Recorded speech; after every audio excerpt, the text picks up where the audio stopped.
नमस्कार दोस्तों, आप सभी का स्वागत है हमारे YouTube चैनल पर। तो आज हम बात करेंगे डीएलएड तृतीय सेमेस्टर 2023 विज्ञान का क्वेश्चन पेपर। जी हाँ दोस्तों, 7 जुलाई 2023 पेपर की पूरी तैयारी हम इस वीडियो में देखने वाले हैं और जो भी महत्वपूर्ण लघु उत्तरीय प्रश्न होंगे उन सभी प्रश्नों को हम इस वीडियो में डिस्कस करेंगे।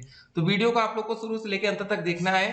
ठीक है, आपके पेपर में 14 नंबर के, ठीक है, लघु उत्तरीय प्रश्न आएंगे, 6 नंबर के अति लघु उत्तरीय प्रश्न, 5 नंबर के बहुविकल्पीय प्रश्न। पेपर आपका 25 नंबर का होगा। पास होने के लिए 12 नंबर लाना पड़ेगा। चलिए वीडियो को शुरू करते हैं। तो दोस्तों चलिए शुरू करते हैं लघु उत्तरीय प्रश्नों को। सबसे पहला प्रश्न क्या है कि विज्ञान का आशय स्पष्ट करना में। यह दोस्तों क्वेश्चन ऐसे आ सकता है कि दैनिक जीवन में विज्ञान की भूमिका निर्धारित कीजिए। ऐसे क्वेश्चन आप बना के लिख सकते हैं और डेफिनेटली 2 नंबर आप प्राप्त कर सकते हैं। लेकिन चलिए देखते हैं कैसे उत्तर करना है। देखिए, मानव प्रकृति जिज्ञासु होती है। विज्ञान हमें अपने चारों ओर की वस्तुओं तथा घटनाओं के बारे में नए ज्ञान प्राप्त करने में सहायता करता है। विज्ञान ने हमारे वर्तमान ज्ञान और साधनों में सुधार किया है। मनुष्य में हर चीज को सुनने समझने की उत्सुकता होती है। विज्ञान की शुरुआत इसी उत्सुकता से होती है। यह उत्सुकता देखने, छूने, सूंघने, स्वाद चखने या सुनने के कारण होती है। उत्सुकता के कारण हमारे मन में तरह तरह के सवाल उठते हैं। प्रश्न और जिज्ञासाओं के समाधान से ही विज्ञान का जन्म होता है और इन्हीं का निदान वैज्ञानिकों की देन है। अगला क्वेश्चन क्या है, वैज्ञानिकों या वैज्ञानिक खोजों में भारतीय का योगदान बताइए। देखिए, प्राचीन काल से ही भारतीयों ने वैज्ञानिक खोजों के क्षेत्र में मतलब नेतृत्व किया था। चरक जो थे जड़ी बूटियों को दवा के रूप में प्रयोग करने वाले महान चिकित्सक थे। सुश्रुत प्राचीन काल के महान शल्य चिकित्सक थे। आर्यभट्ट ने पाई का मान दोस्तों जिसका मान 3.4 तथा श्रीधराचार्य वर्ग का हल देने में प्रथम गणितज्ञ थे। आधुनिक वैज्ञानिकों की खोजों में भारतीय वैज्ञानिकों का अभूतपूर्व योगदान है। जैसे जगदीश चंद्र बोस ने पौधों की संवेदनशीलता का सबसे पहले पता लगाया। Sir C V Raman, S Ramanujan, ठीक है ना, S N Bose, Meghnath Shah, T R Seshadri, Homi Jehangir Bhabha, Vikram Sarabhai आदि भारतीय वैज्ञानिकों ने विभिन्न खोजों द्वारा विज्ञान के विकास में महत्वपूर्ण योगदान किया। प्रक्षेपण शास्त्र निर्माण में doctor APJ Abdul Kalam, doctor कस्तूरी रंजन आदि भारतीय वैज्ञानिकों की विशेष उपलब्धि है। अगला क्वेश्चन है, हरित क्रांति से क्या अभिप्राय है, यह हमें बताना। देखिए, क्वेश्चन 2 बार दोस्तों डीएलएड में आ चुका है। देखिए, वर्ष 1966-67 में हरित क्रांति के माध्यम से कृषि उत्पादन के क्षेत्र में क्रांतिकारी परिवर्तन आया। इस कार्यक्रम का उद्देश्य था बीज, खाद, सिंचाई तथा आधुनिक यंत्रों के उपयोग द्वारा कृषि उपज में आशातीत कम जोत में वृद्धि करना था। इसे हरित क्रांति कहते हैं। अगला क्वेश्चन, रॉकेट के उड़ने का सिद्धांत संक्षेप में आपको समझाना। क्वेश्चन आ चुका है पेपर में। तो रॉकेट में कितनी ज्वलनशील पदार्थ को जमाकर गैस उत्पन्न की जा सकती है जो कि नीचे की ओर अत्यंत तीव्र वेग से एक जेट के रूप में निकलती है। यह गैस रॉकेट पर ऊपर की ओर प्रतिक्रिया बल लगाती है जिससे रॉकेट ऊपर उड़ जाता है। गैस के जेट का वेग जितना अधिक होता है रॉकेट भी ऊपर उतनी ही अधिक वेग से उड़ता है। रॉकेट की रचना, देखिए, धातु के मजबूत खोल के अंदर एक कक्षा में द्रवीभूत ऑक्सीजन तथा दूसरे कक्ष में द्रव ईंधन रहता है। द्रव ऑक्सीजन तथा ईंधन पाइप की सहायता से दहन कक्ष में एक दूसरे से मिश्रित रहते हैं।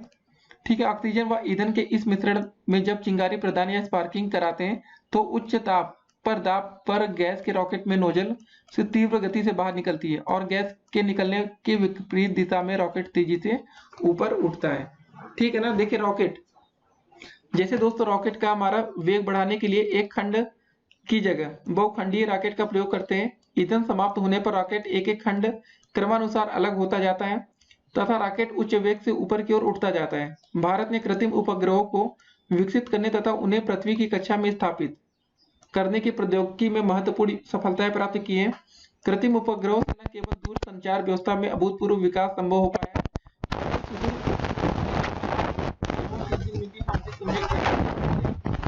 हमने परमाणु ऊर्जा के क्षेत्र में भी अनेक कीर्तिमान स्थापित किए। परमाणु ऊर्जा से संबंधित शोध कार्यों के परिणाम स्वरूप अनेक परमाणु ऊर्जा संयंत्र स्थापित किए जा चुके हैं जिससे ऊर्जा का उपयोग चिकित्सा अनेक लाभकारी किया जा रहा है।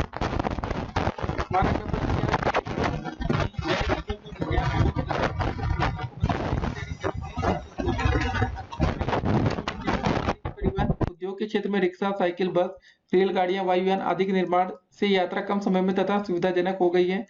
दूसरा दोस्तों चिकित्सा के क्षेत्र में जटिल और असाध्य रोग जैसे दोस्तों प्लेग, निमोनिया, तपेदिक, टीबी, चेचक, मलेरिया, हैजा आदि के इलाज के लिए औषधियों के निर्माण से रोगों की रोकथाम हो गई है। फिर दोस्तों आते हैं जनसंचार के क्षेत्र में। विभिन्न संसाधनों जैसे टेलीफोन, टेलीग्राम, फैक्स हो गया, ईमेल आदि के विकास में जनसंचार सरल, सुविधाजनक तथा कम खर्चीला हो गया। चौथा दोस्तों उद्योग में आप इसको बना के लिख सकते हैं। पांचवा मनोरंजन हो गया दोस्तों। छठा आ गया राष्ट्रीय सुरक्षा और युद्ध के क्षेत्र में। इसको ठीक है आप बना के लिखिएगा, 2 नंबर का क्वेश्चन देगा, आप डेफिनेटली 2 नंबर पाएंगे। उसके बाद अगला प्रश्न हमारा क्या रहा, आर्किमिडीज का सिद्धांत क्या है, प्रयोग द्वारा समझाइए। देखिए लोहे के हुक लगे एक बेलन को स्प्रिंग तुला से लटकाकर वायु में उसका भार नोट कर लें। कांच का एक टोटीदार बर्तन ले लीजिए, इसे टोटी के स्तर तक जल भरें। टोटी के मुंह पर एक स्प्रिंग बैलेंस से लटकी पॉलीथीन की थैली इस प्रकार समायोजित करें कि पानी से बर्तन, ठीक है ना, निकला तथा पानी इस थैली में एकत्र हो जाए। अब स्प्रिंग बैलेंस को लटके लोहे के बेलन से धीरे धीरे पानी के अंदर डुबाया जाए। लोहे का बेलन पानी डुबाते जाने पर पानी निकल कर थैली में भरता जाता है। बेलन को धीरे धीरे नीचे करते थे पानी पूर्णतः डुबा देते हैं, ठीक है ना, मतलब ये दोस्तों जो रहता है पानी में पूर्णतः डुबा देते हैं इसको। फिर जब कोई वस्तु किसी द्रव में पूर्णतः आंशिक रूप से डुबोई जाती है तो उसके भार में कमी आती है। भार में यही कमी उस वस्तु द्वारा हटाए गए द्रव के भार के बराबर होता है। सर्वप्रथम यूनान देश के वैज्ञानिक आर्किमिडीज ने इसे ज्ञात किया तथा इन्हीं के नाम पर इसे आर्किमिडीज का सिद्धांत कहते हैं। अगला क्वेश्चन हमारा क्या रहा कि प्लवन को समझाइए। देखिए छात्र विचार करें कि द्रव में वस्तुएं तैरती और डूबती क्यों है, ठीक है ना। किसी वस्तु का भार, ठीक है, जो हवा में भार होता है वो W मान लेते हैं। पानी में उस वस्तु पर लगने वाला उत्प्लावन बल जो होगा वो W1 होगा। वस्तु का परिणामी भार होगा W माइनस W1, ठीक है। इसे आभासी भार भी कहते हैं। यदि दोस्तों जो W का मान होता है मतलब वस्तु का जो भार है हवा में, ठीक है ना, इसको समझिए यहाँ पर। और W1 दोस्तों क्या है, पानी में उस वस्तु पर लगने वाला उत्प्लावन बल। अगर W का मान बड़ा होगा तो दोस्तों वस्तु द्रव में डूब जाएगी। यदि दोस्तों जो W का मान होगा W के बराबर होगा तो क्या वस्तु द्रव में पूर्णतः डूबी हुई, मतलब डूबती हुई तैरती दिखेगी। तो दोस्तों पांचवा क्या रहा हमारा कि यदि जो W का मान है दोस्तों W1 से बड़ा, देखिए यहाँ पर दोस्तों W का मान जो है W1 से छोटा होना चाहिए, ठीक है ना। कुछ यहाँ थोड़ा मिस्टेक है दोस्तों, यहाँ पर देखा था W का मान बड़ा था तो वस्तु जो थी W मतलब W1 से दोस्तों जो वस्तु का भार था अगर इसके उत्प्लावन बल से अधिक हो जाता तो वस्तु द्रव में डूब जाती है। अगर बराबर आती तो दोस्तों यहाँ हमने देखा अगर दोस्तों जो वस्तु का भार है उत्प्लावन बल से कम है तो क्या होगा, देखिए समझिए, वस्तु द्रव की सतह पर तैरती रहेगी तथा इसका कुछ अंश पानी में डूबा रहेगा, शेष भाग सतह के ऊपर रहेगा। देखिए वस्तु का भार उत्प्लावन बल के बराबर या इससे कम होने पर वस्तु तैरती रहती है, ठीक है ना। तो दोस्तों यही देखिए आपका W जो है वस्तु का भार है, उत्प्लावन बल से जब इसका मान कम होता है तो ये तैरती रहेगी या समझ लीजिए पानी की सतह पर रहेगी, ठीक है ना। तो ये बात आपको समझ में आ गई। उसके बाद दोस्तों बात करेंगे कि चूंकि वस्तु पर कार्यरत उत्प्लावन बल बराबर वस्तु द्वारा विस्थापित द्रव का भार, अगर दोनों बराबर है, इसलिए दोस्तों जब वस्तु का भार वस्तु के हटाए गए द्रव के भार के बराबर होता है तो वस्तु द्रव की सतह पर तैरती है। इसे प्लवन का सिद्धांत कहते हैं। जिन वस्तुओं का घनत्व द्रव के घनत्व से अधिक होता है ऐसी वस्तुएं द्रव में डूब जाती हैं, ठीक है ना। घनत्व बराबर होने पर वस्तु द्रव में पूरी तरह डूबती हुई तैरती हुई है और यदि वस्तु का घनत्व द्रव के घनत्व से कम है तो वस्तु आंशिक रूप से डूबी हुई तैरती है। फिर हमारा अगला प्रश्न क्या रहा कि उत्प्लावन बल को प्रयोग द्वारा समझाइए। तो देखिए एक डंडी लेकर उसमें बीच में धागा बांध दें। आप दोनों किनारों पर दो एक जैसी वस्तुओं को बांध दें। तीसरा दोस्तों डंडी को बीच से धागे से बांधकर उठाएं। चौथा आप देखते हैं कि डंडी सीधी है, यदि नहीं है तो वस्तुओं के सामने से दूरी को व्यवस्थित करें। पांचवा दोस्तों बिंदु है कि किसी यदि मतलब आप किसी एक तरफ की वस्तु को नीचे से पानी मतलब बर्तन पानी भरा बर्तन रखें, अब आप क्या देखते हैं दूसरी तरफ की वस्तु की ओर डंडी नीचे झुक जाती है। स्पष्ट है कि पानी में डालने पर वस्तु के भार में कमी आई, अतः निष्कर्ष निकलता है कि पानी में मतलब वस्तु द्वारा हटाए गए पानी द्वारा वस्तु पर ऊपर की ओर बल लगता है। यह वस्तु के भार के विपरीत दिशा में होता है, इसलिए वस्तु पानी में हल्की मालूम होती है। वस्तु के भार में यही कमी उत्प्लावन बल के कारण है। अगला क्वेश्चन दोस्तों क्या रहा हमारा कि द्रव का दाब किस प्रकार मापेंगे। तो द्रव के दाब को मापने के लिए हम निम्न प्रयोग करेंगे। एक कांच की नली ले, पहले नली के एक सिरे पर गुब्बारा को धागे से बांध दें। नली के ऊपरी सिरे में पानी डालें। पानी डालने पर क्या होता है इसको देखिए, गुब्बारा आपका फूल जाता है तथा जल की मात्रा बढ़ने पर नली में जल स्तर क्या प्रभाव पड़ता है इसको समझिए, जल स्तर बढ़ जाता है। जल स्तर बढ़ने से गुब्बारे के फूलने पर क्या प्रभाव पड़ता है? गुब्बारा अधिक फूलता है, ऐसा क्यों? द्रव स्तर बढ़ने से दाब बढ़ जाता है। ठीक है ना। अब अगला क्वेश्चन देखेंगे हम लोग कि न्यूटन के गति विषयक तीनों नियमों को लिखिए। न्यूटन के 3 नियम है। न्यूटन का गति विषयक प्रथम नियम, इस नियम के अनुसार यदि कोई वस्तु विरामावस्था में तो वह विरामावस्था में ही बनी रहेगी, और यदि उस पर एक सरल रेखा में एक समान वेग से चल रही है, मतलब कोई वस्तु एक समान वेग से चल रही है, तो वह उसी प्रकार चलती रहेगी जब तक कि उस पर कोई बाह्य बल लगाकर उसकी वर्तमान अवस्था में परिवर्तन ना किया जाए। इसे गैलीलियो का नियम अथवा जड़त्व का नियम भी कहते हैं। उदाहरण के लिए दोस्तों, जैसे कि यदि कोई पुस्तक मेज पर रखी है तो वह तब तक उसी अवस्था में रहेगी जब तक कि उस पर बाहर से कोई बल लगाकर उसे वहां से हटा ना दिया जाए। अब दोस्तों देखेंगे न्यूटन का गति विषयक द्वितीय नियम। देखिए, इस नियम के अनुसार किसी वस्तु पर बाहर से लगाया गया बल F हो उस द्रव्यमान m के, ठीक है, तथा उस वस्तु में उत्पन्न त्वरण a के गुणनफल के अनुक्रमानुपाती होता है। दोस्तों देखिए, जो बल F है आपका, ये प्रोपोर्शनल टू m इंटू ए, तो मतलब F बराबर हम लिख सकते हैं ma, या दोस्तों के क्या आपका यहाँ पर एक नियतांक है। ठीक है ना। इसे न्यूटन का गति विषयक द्वितीय नियम भी कहते हैं। उदाहरण के लिए देखते हैं, क्रिकेट की गेंद लपकते समय खिलाड़ी अपने हाथ पीछे की ओर खींचता है। ठीक है। न्यूटन का गति विषयक तृतीय नियम का, इसको देखते हैं हम लोग।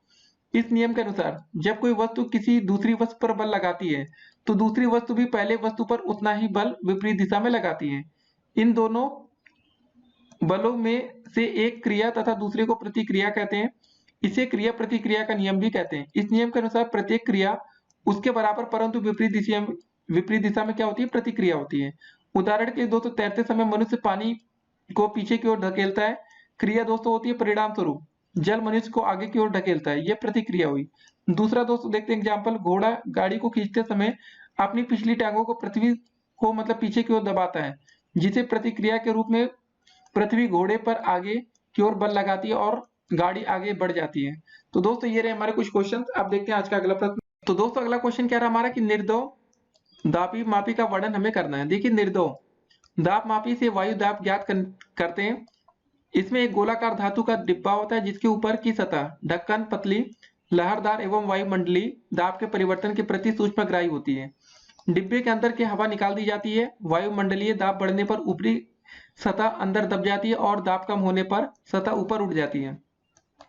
सतह की इस गति के कारण अंदर लगी कामानी दब जाती है और ऊपर उठ जाती है। इससे लगे लीवर से एक संकेतक या पॉइंटर जुड़ा होता है जो पैमाने पर दाब का पाठ्यांक या रीडिंग देता है। निर्दोव दाब मापी घड़ी की आकृति का होता है। इसमें द्रव का प्रयोग नहीं किया जाता है, अतः इसे सरलता पूर्वक एक स्थान से दूसरे स्थान पर ले जाया जा सकता है। अगला क्वेश्चन दोस्तों क्या रहा कि जीव जगत से आपका क्या अभिप्राय है, स्पष्ट करिए। देखिए, समस्त जीवधारियों का संसार ही जीव जगत कहलाता है। इसमें सजीव वस्तुओं, जीव जंतु एवं पेड़ पौधों का अध्ययन किया जाता है। जीव जगत को निम्न 2 भागों में विभाजित किया गया है, एक कोशिकीय जीव, बहुकोशिकीय जीव। देखिए, एक कोशिकीय जीव में दोस्तों जैसे आता है, इस वर्ग के जीवों का शरीर एक कोशिका का बना होता है, जैसे जीवाणु, ईस्ट, अमीबा, ठीक है ना, क्लेमाइडोनोस और पैरामीशियम। अब बहुकोशिकीय में देखिए, इस वर्ग के जीवों का शरीर अनेक कोशिकाओं से मिलकर बना होता है। इन जीवों को आसानी से देख सकते हैं, जैसे दोस्तों आपका मक्खी, हाइड्रा, केचुआ, बरगद, कुकुरमुत्ता आदि। अगला क्वेश्चन है, सजीवों में होने वाली मुख्य जैविक क्रियाएं क्या है, इसको आपको बताना है। ठीक है, तो सबसे पहले सभी जीव संवेदनशील होते हैं। दूसरा, सभी जीवों को भोजन की आवश्यकता पड़ती है। तीसरा, सभी जीवों में श्वसन क्रिया के फलस्वरूप ऊर्जा मुक्त होती है। सभी जीवों में वृद्धि होती है। सभी जीवों में अपने समान संतान उत्पन्न करने की क्षमता होती है। सभी जीव कोशिका से मिलकर बने होते हैं। कोशिका जीवधारी के शरीर की आधारभूत इकाई है।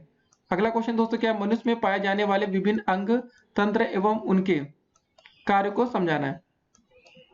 अंग तंत्र देखते हैं। देखिए, कई अंग मिलकर जब किसी कार्य को करते हैं तब उसे अंग तंत्र कहते हैं। उदाहरण के लिए भोजन के पाचन में मुख्य, आहार नाल, यकृत, अमाशय आदि मिलकर भोजन पचाने का कार्य करते हैं, जिसे हम पाचन तंत्र कहते हैं। अंग तंत्रों के नाम दोस्तों सर्जन तंत्र हो गया, पाचन तंत्र, श्वसन तंत्र, परिसंचरण तंत्र, कंकाल तंत्र, अंतःस्रावी तंत्र, तंत्रिका तंत्र, पेशी तंत्र और जनन तंत्र। देखिए, बाह्य अंग कार्य, अंत अंग के कार्य देखिए। सबसे पहले बाह्य अंग और उसके कार्य देखते हैं। आँख का काम होता है देखना, कान का काम है सुनना, जीभ का काम है स्वाद का पता करना, त्वचा का काम है दोस्तों आपका स्पर्श का ज्ञान देना, नाक का काम है हमारा सूंघना, हाथ का काम है वस्तु को पकड़ना, पैर का काम है चलना। अब देखिए, जैसे अंत अंग में हृदय का काम है रक्त का संचालन करना, मस्तिष्क का काम है सोचना, अमाशय का काम है भोजन का पाचन करना, फेफड़ा का काम है श्वास लेना और वृक्क का काम होता है दोस्तों रक्त से अपशिष्ट पदार्थ को अलग करना। ठीक है ना। फिर हमारा अगला प्रश्न क्या रहा कि जंतुओं में पाए जाने वाले विभिन्न अंग तंत्रों से संबंधित अंगों के नाम हमें बताने। ठीक है, तो जंतुओं में पाए जाने वाले विभिन्न अंग तंत्रों से संबंधित उनके नाम देखते हैं। तो पहले दोस्तों आता है उत्सर्जन तंत्र। तो संबंधित अंग है आपके वृक्क, मूत्रवाहिनी, मूत्राशय, मूत्रमार्ग। पाचन तंत्र में मुख, आहार नाल, यकृत, अमाशय। श्वसन तंत्र में नाक आता है, श्वास नली आता है, श्वसनी नलियां, फेफड़े। परिसंचरण तंत्र है, रुधिर हो गया, रुधिर वाहिनियां, हृदय। अंतःस्रावी तंत्र में पीयूष ग्रंथि, थायराइड आदि वृक्क ग्रंथि। फिर तंत्रिका तंत्र में मस्तिष्क, मेरुरज्जु, तंत्रिका। पेशी तंत्र में दोस्तों पेशी और ऊतक आता है। जनन तंत्र में वृषण, नर में, अंडाशय मादा में। कंकाल तंत्र में हड्डियां। अगला प्रश्न रहा कि तंत्रिका तंत्र पर संक्षिप्त लेख लिखना। देखिए तंत्रिका तंत्र शरीर में घटित होने वाली समस्त क्रियाओं के नियमन और नियंत्रण करने में संस्थान को तंत्रिका तंत्र कहते हैं। इसमें मुख्य रूप से 3 भाग होते हैं, मस्तिष्क होता है, रीढ़, ठीक है, रीढ़ रज्जु होता है और तंत्रिकाएं। मस्तिष्क, रीढ़ रज्जु तथा तंत्रिका सभी एक विशेष प्रकार की कोशिकाओं से मिलकर बनी होती है। इन कोशिकाओं को तंत्रिका कोशिका कहते हैं। इनकी लंबाई 1 मीटर तक हो सकती है। ये एक छोर से उद्दीपन को ग्रहण करती है और दूसरे छोर पर संदेशों को भेजती है। देखिए रीढ़ रज्जु व इसके कार्य देखते हैं।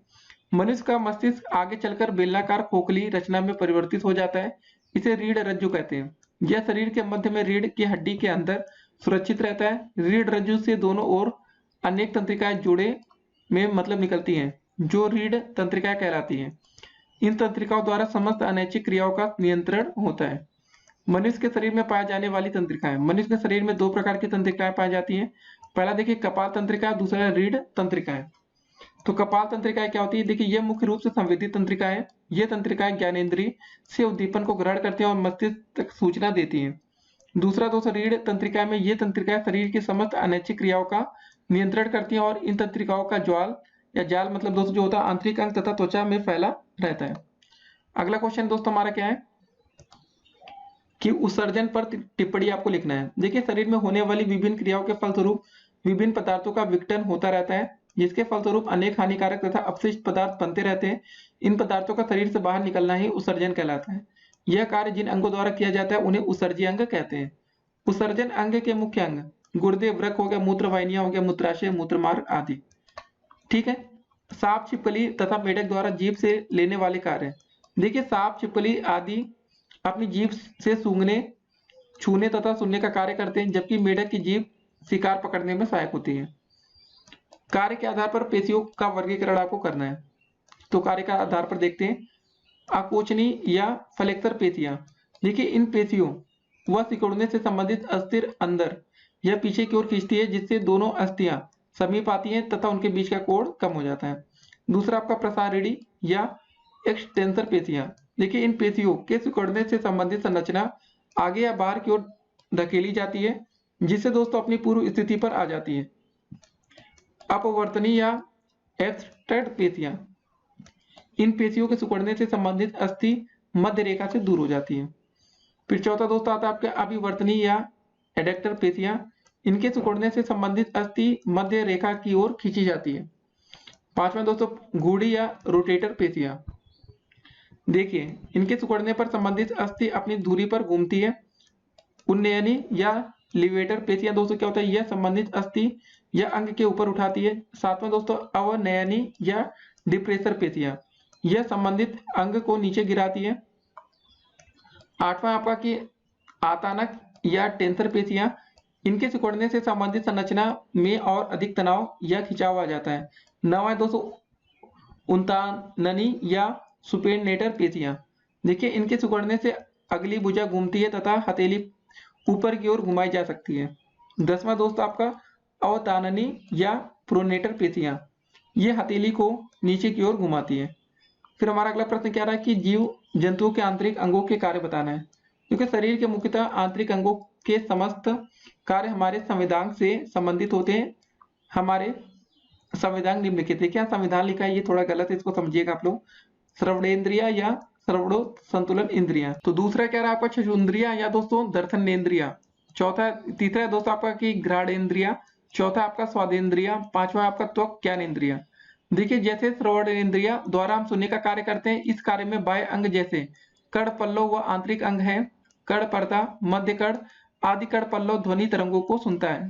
वह फिर तंत्रिका द्वारा मस्तिष्क में पहुंचती है और वहां पहचानने के बाद उसका उत्तर मिलता है, अर्थात समझ पाते हैं कि किसी आवाज है। ठीक है ना। अगला क्वेश्चन क्या रहा, जीवों में पाए जाने वाली विभिन्नताओं का हमें वर्णन करना है। देखिए सभी जीव एक समान नहीं होते हैं, इनमें मुख्यतः 6 प्रकार की विभिन्नताएं पाई जाती हैं। पहला दोस्तों आपका आकृति में विभिन्नताएं हो सकती है, दूसरा आकार में, तीसरा दोस्तों आदतों में हो सकती है विभिन्नताएं, चौथा रहन सहन में, पांचवा आवास में विभिन्नताएं होती है और छठा है दोस्तों परिवेश में विभिन्नताएं। अब देखते हैं आज का अगला प्रश्न। तो दोस्तों हमारा अगला क्वेश्चन कह रहा है कि स्टरलाइजेशन विधि से खाद्य पदार्थों को सूक्ष्म जीवों में से मतलब कैसे सुरक्षित रखा जा सकता है, संक्षेप में आपको लिखना है। देखिए आपका जो स्टरलाइजेशन एक विधि है जिसके माध्यम से खाद्य पदार्थों को सूक्ष्म जीवों से मुक्त किया जाता है। इससे खाद्य पदार्थ एक निश्चित समय तक खराब नहीं होते हैं। फ्रिज एक ऐसा उपकरण है जिसके द्वारा सामान्य ताप से कम तापमान या 5 डिग्री से 10 डिग्री सेल्सियस उत्पन्न करने पर सूक्ष्म जीवों की उपचाई, ठीक है ना, जो दोस्तों होती है ना उपापचयी क्रियाएं तथा वृद्धि को नियंत्रित किया जाता है। इसलिए दोस्तों फ्रिज का उपयोग फल सब्जियों तथा खाद्य पदार्थों आदि को संरक्षित करने के लिए एवं पेय पदार्थों को ठंडा करने के लिए किया जाता है। अगला प्रश्न क्या रहा है कि जीवों में अनैच्छिक एवं ऐच्छिक क्रियाओं को आपको समझाना है। तो सबसे पहले अनैच्छिक क्रिया देखते हैं। वे क्रियाएं जो अपने आप ही होती हैं तथा जिन पर हमारी इच्छा का कोई प्रभाव नहीं होता है, ये क्रियाएं अनैच्छिक क्रिया कहलाती हैं। जैसे धमाका होने पर चौंक जाना, गर्म वस्तु को अचानक छू लेने पर अपना हाथ तुरंत हटा लेना आदि। ऐच्छिक क्रिया दोस्तों क्या होती है, देखिए जिन कार्यों को हम दिमाग से सोच समझकर अपनी इच्छा के अनुसार करते हैं, ये सभी क्रियाएं ऐच्छिक क्रिया कहलाती हैं। जैसे दोस्तों आपका पढ़ना, खेलना, कूदना। फिर इसके उदाहरण देखते हैं। ऐच्छिक क्रिया के दोस्तों क्या क्या है, पढ़ना और खेलना, समस्या और हल ढूंढना है ऐच्छिक क्रिया में आता। टीवी देखना, अपने मन से आप टीवी देखते हैं। स्वादिष्ट भोजन सूंघकर लार निकालना। अनैच्छिक में दोस्तों क्या होता है कि दिल का धड़कना, ये धड़केगा दोस्तों अपने आप, सांस लेना हो गया, भोजन का पाचन हो गया, मूत्र का निर्माण होना। फिर हमारा अगला प्रश्न क्या है कि सूक्ष्म जीवों की संरचना तथा प्रकार का आपको वर्णन करना है। ठीक है, अब चलिए देखते हैं हम सूक्ष्म जीवों की संरचना तथा प्रकार। भोजन का विभिन्न अणुजीवों से घनिष्ठ संबंध है। ये अणुजीव भोजन के पोषक महत्व को बढ़ाने तथा कम करने, साथ में उनको पूर्ण रूप से नष्ट करने व अपना हानिकारक प्रभाव उन पर छोड़ने में एक महत्वपूर्ण भूमिका निभाते हैं। भोजन पर अणुजीवों के प्रभाव को जानने के लिए अणुजीवों का पूर्ण अध्ययन करना आवश्यक होगा। वह जीव जो सदा आंखों से दिखाई नहीं देते, उन्हें देखने के लिए सूक्ष्मदर्शी यंत्र का प्रयोग करना पड़ता है। ऐसे जीवों को अणुजीव कहते हैं। ठीक है ना। और आपके अणुजीव मुख्य रूप से 3 प्रकार के होते हैं, शुक्राणु या बैक्टीरिया, फफूंदी हो गया और खमीर हो गया। देखिए ये सभी अणुजीव एक कोशिकीय होते हैं। भोजन व अन्य पदार्थों पर निर्भर रहने तथा उन्हें लाभ पहुंचाने की दृष्टि से अणुजीवों के निम्नलिखित वर्ग हो सकते हैं। पहला दोस्तों हो जाएगा आपका जैसे मृतोपजीवी जीवाणु, परजीवी, सहजीवी जीवाणु और आत्मपोषी जीवाणु। फिर हमारा अगला प्रश्न क्या रहा कि खाद्य परिरक्षण किसे कहते हैं। देखिए भोजन एक अनिवार्य आवश्यकता है। मनुष्य को अपने स्वास्थ्य को ठीक बनाए रखने के लिए इस प्रकार का भोजन करना चाहिए जो कि संतुलित होने के साथ साथ पूर्ण रूप से कीटाणु रहित हो। प्राय अधिक गर्मी के मौसम में भोजन में बैक्टीरिया तथा अन्य छोटे छोटे जीवाणु प्रवेश कर जाते हैं तथा भोजन को विषाक्त बना देते हैं। परंतु भोजन संरक्षण की विधियां का उपयोग करके भोजन को कुछ समय तक संग्रहित किया जा सकता है। इसी प्रकार से भोजन संरक्षण की विधियों के द्वारा अतिरिक्त भोजन को एक स्थान से दूसरे स्थान पर भेजकर उपयोग में लाया जा सकता है। ठीक है, ऐसे दोस्तों आप बना के लिख सकते हैं। 2 नंबर का क्वेश्चन है, पूरा मिलेगा। अब भोजन संरक्षण का महत्व भी देख लेते हैं हम लोग। जैसे पहले हर मौसम में सभी प्रकार के फल व सब्जियां प्राप्त नहीं की जा सकती, परंतु इनको मतलब भोजन संरक्षण की विभिन्न विधियों का उपयोग करके हर मौसम व ऋतु में प्राप्त किया जा सकता है। अतः भोजन संरक्षण का प्रमुख उद्देश्य ठीक ऋतु के अतिरिक्त भोज्य पदार्थों का सेवन करना है। दूसरा बिंदु, प्राय यह देखा जाता है कि जब किसी भोज्य पदार्थ की फसल का समय होता है तब उसका उत्पादन इतनी अधिक मात्रा में हो जाता है कि कभी कभी किसान उसे खेत में ही छोड़ देते हैं, जहां पर यह सड़ने और गलते रहते हैं। भोजन संरक्षण की विधियों के द्वारा इन भोज्य पदार्थों को संग्रहित करके भविष्य में उपयोग किया जा सकता है। ठीक है ना, आप ऐसे बना के लिख सकते हैं दोस्तों, पेपर में अच्छे नंबर मिलेंगे आपको। फिर अगला क्वेश्चन दोस्तों हमारा, अनुकूलन किसे कहते हैं। जलीय एवं मरुस्थलीय अनुकूलन को संक्षेप में उदाहरण से आपको समझाना है। तो अनुकूलन देखेंगे, आकृति, आकार, रंग, रूप, संरचना तथा आवास संबंधी लक्षणों ने ऐसा परिवर्तन जो सजीवों को विशेष पर्यावरण में सफलतापूर्वक जीवित रहने में सहायक होता है, अनुकूलन कहलाता है। जलीय अनुकूलन क्या होता है, देखिए जलीय जीवधारी जैसे मेढक हो गया, मछली, जलकुंभी, सिंघाड़ा आदि अपनी रचनात्मक विशेषताओं के कारण जलीय वातावरण में जीवित रहते हैं। जलीय जंतु मछली के शरीर पर जलरोधी शल्क पाए जाते हैं। इनमें श्वसन के लिए विशेष रचनाएं जैसे जल क्लोम या गिल्स होते हैं। तैरने के लिए इनका शरीर धारा रेखी तथा चपटे पंख होते हैं। आंखों पर निपेशक, ठीक है ना, निमेशक पटल होती है। ये सभी लक्षण मछली के जल में तैरने, भोजन की तलाश तथा श्वसन के प्रति अनुकूलन है। ठीक है, देखिए जंतुओं की तरह ही जलीय पौधों में भी अनुकूलन होता है। इन पौधों का शरीर कोमल तथा कमजोर होता है। इन पादपों के शरीर के सभी भागों में मृदु ऊतक अधिकता में होता है और काष्ठीय ऊतक अत्यंत सूक्ष्म भाग में होता है। पत्तियां पतली, कटी फटी अथवा तैरने की अवस्था में होती हैं। पत्तियों में प्राय रंध्रों का अभाव होता है। इन पौधों में जड़ तंत्र अल्प विकसित होता है। अब चलिए मरुस्थलीय अनुकूलन को देख लेते हैं। थोड़ा थोड़ा देखिए, 2 नंबर का क्वेश्चन है, आप थोड़ा थोड़ा बना के लिखेंगे तो डेफिनेटली आपको पूरे नंबर दिए जाएंगे। देखिए मरुस्थल में रहने वाले जंतुओं को विशेष कठिनाइयों का सामना करना पड़ता है, जैसे पानी की कमी हो गई, तेज धूप तथा गर्म बालू पर चलना, कांटेदार एवं शुष्क पेड़ पौधों के बीच जीवित रहना आदि। उपयुक्त कठिनाइयों का निराकरण हेतु मरुस्थलीय जंतुओं में जल संचय, खुरदरी त्वचा, अधिक बाल, लंबे पैर तथा गद्देदार तलवे रेगिस्तान में दौड़ने के लिए अनुकूलित होता है, जैसे दोस्तों आपका ऊंट का हो गया। अब बात करेंगे मरुस्थलीय पादपों में अनुकूलन के लिए निम्न विशेषताएं होती हैं, जैसे पहला हो गया जड़ तंत्र अत्यधिक फैला हुआ और गहराई में जाता है।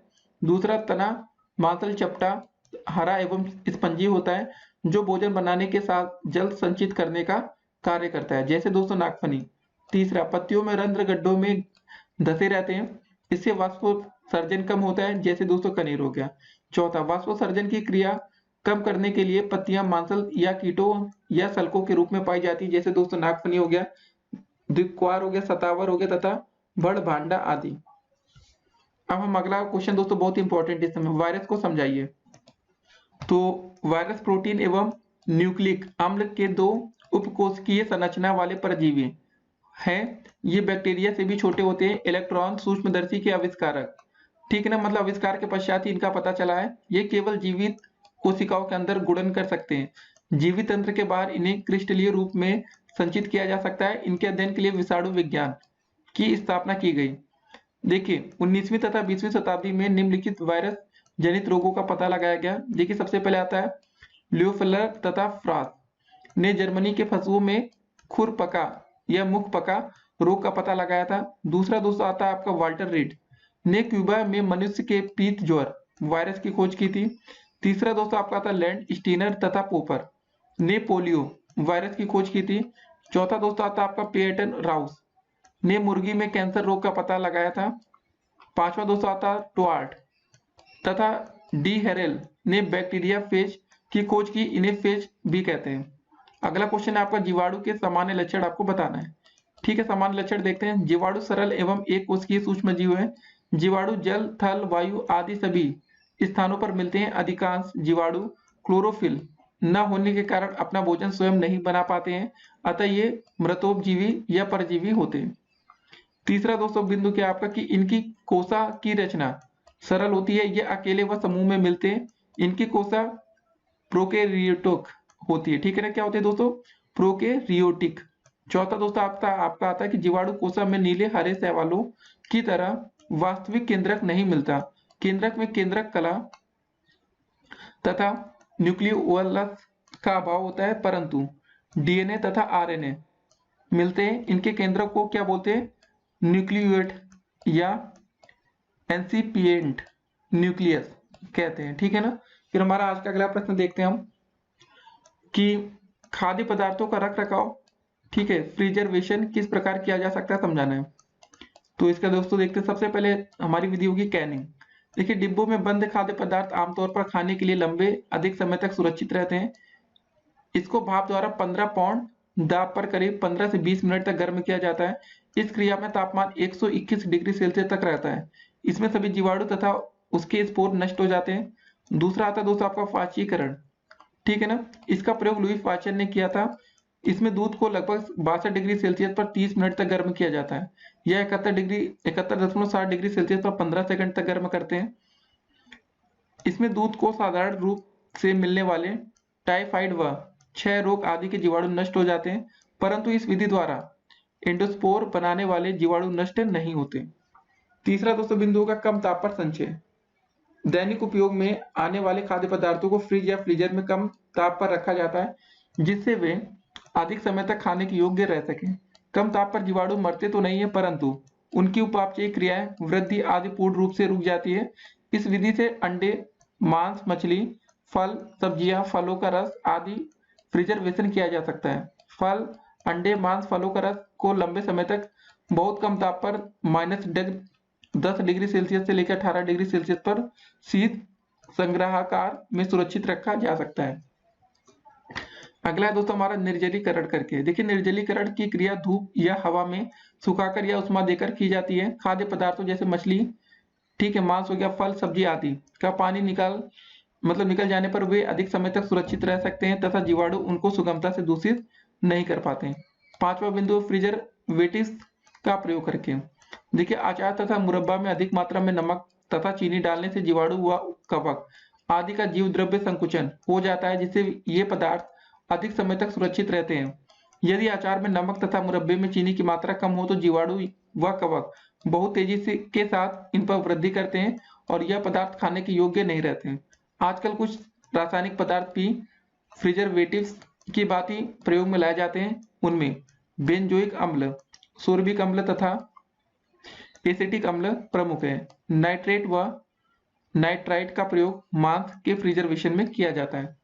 अब हमारा अगला प्रश्न क्या आता है, उसको देखते हैं कि प्रोटोजोआ के सामान्य लक्षण आपको बताने हैं। तो इनके सामान्य लक्षण हैं, देखिए, इसकी लगभग 50,000 जातियां जो अलवण जल, स्थल एवं समुद्री जल में वास करती है। इसकी कुछ जातियां परजीवी के रूप में रहती हैं। दूसरा बिंदु, ये सरलतम रचना वाले एक कोशिकीय व सूक्ष्मदर्शी जीव है। ये आद्य तथा जीव द्रव्य श्रेणी के जंतु रहते हैं। तीसरा, अधिकांश एकल तथा कुछ निवह में रहते हैं। निवह के सभी जंतु समान तथा स्वतंत्र होते हैं। चौथा बिंदु, इनका शरीर असममित, द्विपार्श्व सममित, अरीय सममित व गोलाकार सममित होता है। पांचवा बिंदु दोस्तों, शरीर नग्न या इस पर पेलिकल का महीन आवरण होता है। कुछ में शरीर के बाहर बाह्य काल के रूप में कवच या टेस्ट होता है। ठीक है दोस्तों, बाकी आप बना के ले सकते हैं, ठीक है, देख के। अब देखते हैं आज का अगला प्रश्न। तो हमारा अगला प्रश्न क्या रहा, सूक्ष्म जीव दोस्त या दुश्मन पर संक्षिप्त लेख लिखिए। अभी तक हम लोगों ने सूक्ष्म जीवों के अंतर्गत वायरस, जीवाणु एवं प्रोटोजोआ, यूग्लिना, पैरामीशियम एवं अमीबा के बारे में जानकारी प्राप्त करी। ठीक है, इनकी जानकारी प्राप्त करने के उपरांत यह निष्कर्ष निकलता है कि सूक्ष्म जीव जंतुओं के लिए दोस्त एवं दुश्मन होते हैं। कुछ सूक्ष्म जीव जिनसे अन्य बीमारियां होती हैं। देखिए, सबसे पहले कारक हो गया होने वाली बीमारियों के नाम। क्या हो गया आपका, वायराइड्स, पोटैटो, स्पिंडल ट्यूबर और डिजीन। देखिए, आलू, तंबाकू, नारियल, कुकुम्बर, साइट्स के पौधे में संक्रमण। दूसरा दोस्तों आ गया आपका प्रियोन्स, स्क्रैपी रोग, कुरु रोग, पागलपन का रोग। भेड़ हो गया, मनुष्य, गाय, मनुष्यों में। ठीक है, डिमेंशिया और पार्किंसंस रोग। तीसरा दोस्तों आता है आपका वायरस में, जैसे आपका HIV हो गया, एड्स हो गया, मनुष्यों में। जीवाणु दोस्तों क्या होगा, जीवाणु द्वारा फैलने वाले रोग। अब बात करेंगे आज का अगला प्रश्न, देखते हैं हम लोग कि आपका भोज्य पदार्थ, फल आदि का परिरक्षण किस प्रकार करेंगे, वर्णन आपको करना है। तो इसका दोस्तों जो आपका परिरक्षण होता है ये दो प्रकार से होता है, पहला अस्थायी और दूसरा होता है स्थायी परिरक्षण। तो अस्थायी में हम बात करेंगे, इस विधि से फलों तथा सब्जियों को हम थोड़े समय तक ही सुरक्षित रख सकते हैं। तो पहला दोस्तों होता है जीवाणु रहित करना, इसे स्वच्छता का सिद्धांत भी कहते हैं। खाद्य पदार्थों का खराब होना उनमें उपस्थित जीवाणुओं की संख्या पर निर्भर करता है। फलों सब्जियों को जब गंदी टोकरियों में रखा जाता है या उन्हें तोड़ने समय असावधानी के कारण चोट आ जाती है तो टूट फूट हो जाती है, तो जीवाणुओं को अनुकूल वातावरण मिल जाता है। इसलिए फलों को तोड़ते समय तथा परिवहन में सावधानी बरतनी चाहिए, जिससे फलों में चोट ना लगे। तो दोस्तों दूसरा क्या रहा हमारा कि नमी से दूर रखना। नमी में सूक्ष्म जीवों की उत्पत्ति तथा वृद्धि तेजी से होती है। यही कारण है कि बरसात में अचार एवं मुरब्बा पर शीघ्र फफूंदी लग जाती है। खाद्य पदार्थों को नमी से दूर रखना ही बचाव का अच्छा उपाय होता है। तीसरा दोस्तों आपका ठंडे स्थान पर रखना। ऐसा देखा जाता है कि खाद्य पदार्थ गर्मी की अपेक्षा ठंडे मौसम में अधिक समय तक सुरक्षित रखे जा सकते हैं। कारण है कि जीवाणु अधिक तापमान पर अधिक सक्रिय क्रियाशील होते हैं, इसलिए खाद्य पदार्थों को रेफ्रिजरेटर में रखकर कुछ समय तक सुरक्षित रखा जाता है। रेफ्रिजरेटर का तापमान 4 डिग्री से लेकर दोस्तों आपका 10 डिग्री सेल्सियस तक का होता है। चौथा आपका वायु से दूर रखना। वायु जीवाणुओं के वृद्धि में सहायक होती है। खाद्य पदार्थों को वायु से दूर रखकर खराब होने से बचाया जा सकता है। इसी सिद्धांत पर डिब्बा या बंदी कैनिंग में हवा को डिब्बों से निकालकर फलों तथा सब्जियों को सुरक्षित रखा जाता है। अब दोस्तों देखिए स्थायी परिरक्षण। स्थायी में क्या होता है कि इस विधि से फल तथा सब्जियों एवं इनसे बने खाद्य पदार्थों को अधिक समय तक सुरक्षित रखा जा सकता है। इसकी निम्नलिखित विधियां हैं। पहला दोस्तों आपका ऊष्मा द्वारा परिरक्षण। इस विधि में खाद्य पदार्थों में विद्यमान जीवाणुओं को ऊष्मा द्वारा नष्ट कर दिया जाता है। इसके लिए सामान्यतः 65 डिग्री सेल्सियस ऊष्मा पर खाद्य पदार्थों को गर्म करने के पश्चात रखा जाता है। दूसरा दोस्तों नमक द्वारा परिरक्षण। 10 से 15% नमक का घोल पदार्थों को खराब करने वाले जीवाणुओं के लिए विष का काम करता है, इसलिए अचार को सुरक्षित रखने हेतु नमक का प्रयोग किया जाता है। तीसरा दोस्तों आपका चीनी द्वारा परिरक्षण। खाद्य पदार्थों में 66% से अधिक चीनी की मात्रा रखने से उनका परिरक्षण स्थायी रूप से हो जाता है। चीनी की इस सांद्रता पर जीवाणु तथा एंजाइम निष्क्रिय हो जाते हैं। जैम, जेली, मुरब्बा का परिरक्षण इसी आधार पर किया जाता है। चौथा दोस्तों रसायनों द्वारा परिरक्षण। तरल तथा पेय पदार्थों को परिरक्षित करने में पोटेशियम मेटाबाइसल्फेट तथा सोडियम बेंजाइट जैसे विभिन्न रसायनों का प्रयोग किया जाता है। ये रसायन एक निर्धारित सीमा तक मनुष्य के लिए हानिकारक नहीं होते, किंतु जीवाणुओं, ठीक है ना, जितने भी जीवाणुओं के लिए ये विष का काम करते हैं। अगला प्रश्न रहा कि ऐसे किन्हीं 4 फलों के नाम लिखिए जिनका परिरक्षण किया जाता है और उनके परिरक्षित खाद्य पदार्थों के आपको नाम भी लिखना है। डीएलएड 2018 में यह प्रश्न आया था। तो परिरक्षण किए जाने वाले 4 फलों में दोस्तों आम हो गया, सेब हो गया, अनानास हो गया, आंवला हो गया, चेरी इत्यादि। और इनसे बनने वाले दोस्तों जूस, मुरब्बा, अचार आदि परिरक्षित खाद्य पदार्थ हैं। जैसे आम का जूस हो गया दोस्तों, जेली, अचार, मुरब्बा आदि बनाया जा सकता है। अगला प्रश्न रहा कि वनस्पतियों में पाए जाने वाले विभिन्न अंग तंत्र एवं उनसे संबंधित अंगों के नाम लिखने हैं। ठीक है ना। पहले दोस्तों हो गया आपका अंग तंत्र में पत्ती हो गया, तो जिसमें दोस्तों संबंधित अंग है पर्णाधार, पर्णतंत्र, पर्णदल और फलक। जड़ में दोस्तों मूल गोप, वृद्धि क्षेत्र, मूल रोम। तना में दोस्तों पर्व, पर्व संधियां। पुष्प में दोस्तों बाह्यदल पुंज, पंखुड़ियां, स्त्री केसर। अगला क्वेश्चन है कि प्राकृतिक संपदा से आपका क्या अभिप्राय है, स्पष्ट करना है। तो प्राकृतिक संपदा देखेंगे। प्राकृतिक मतलब प्रकृति के उपहार जैसे जल, वायु, वृक्ष, पेड़ पौधे, पशु आदि जिनसे मनुष्य की अनेक आवश्यकताएं पूरी की जा सकती है, इन्हें हम संपदा कहते हैं। जिस प्रकृति संपदा को मनुष्य अपने लिए उपयोगी बना ले उसे संसाधन कहा जाता है। जैसे दोस्तों नदी एक प्राकृतिक जल संसाधन है। मनुष्य उससे सिंचाई, नौका चालन, मछली पकड़ने, पन बिजली बनाने आदि के लिए कार्य करता है, तो नदी को संसाधन कहा जाता है। सामान्य आंखों से दिखाई देने वाले वस्तुएं जैसे खनिज हो गया, जल, वनस्पति, मिट्टी आदि को संसाधन माना जाता है। परंतु अदृश्य तत्व जैसे दोस्तों स्वास्थ्य हो गया, इच्छा शक्ति होगी, तकनीकी ज्ञान, राष्ट्रीय संगठन भी महत्वपूर्ण संसाधन है। मानव स्वयं भी एक महत्वपूर्ण संसाधन होता है। अगला प्रश्न क्या रहा कि धातुओं के संरक्षण हेतु अपनाई जाने वाली विभिन्न विधियों को संक्षेप में आपको बताना है। तो धातु को क्षरण से बचाने के लिए आवश्यक है कि धातु को नमी तथा हवा से बचाया जाए। धातु को क्षरण से बचाने के लिए निम्नलिखित विधियों का उपयोग किया जाता है। पहला दोस्तों क्या, मिश्र धातु बनाकर। किसी एक धातु में दूसरी धातु या अधातु मिलाने पर वह अधिक कठोर, स्थायी तथा संक्षारण से सुरक्षित हो जाती है।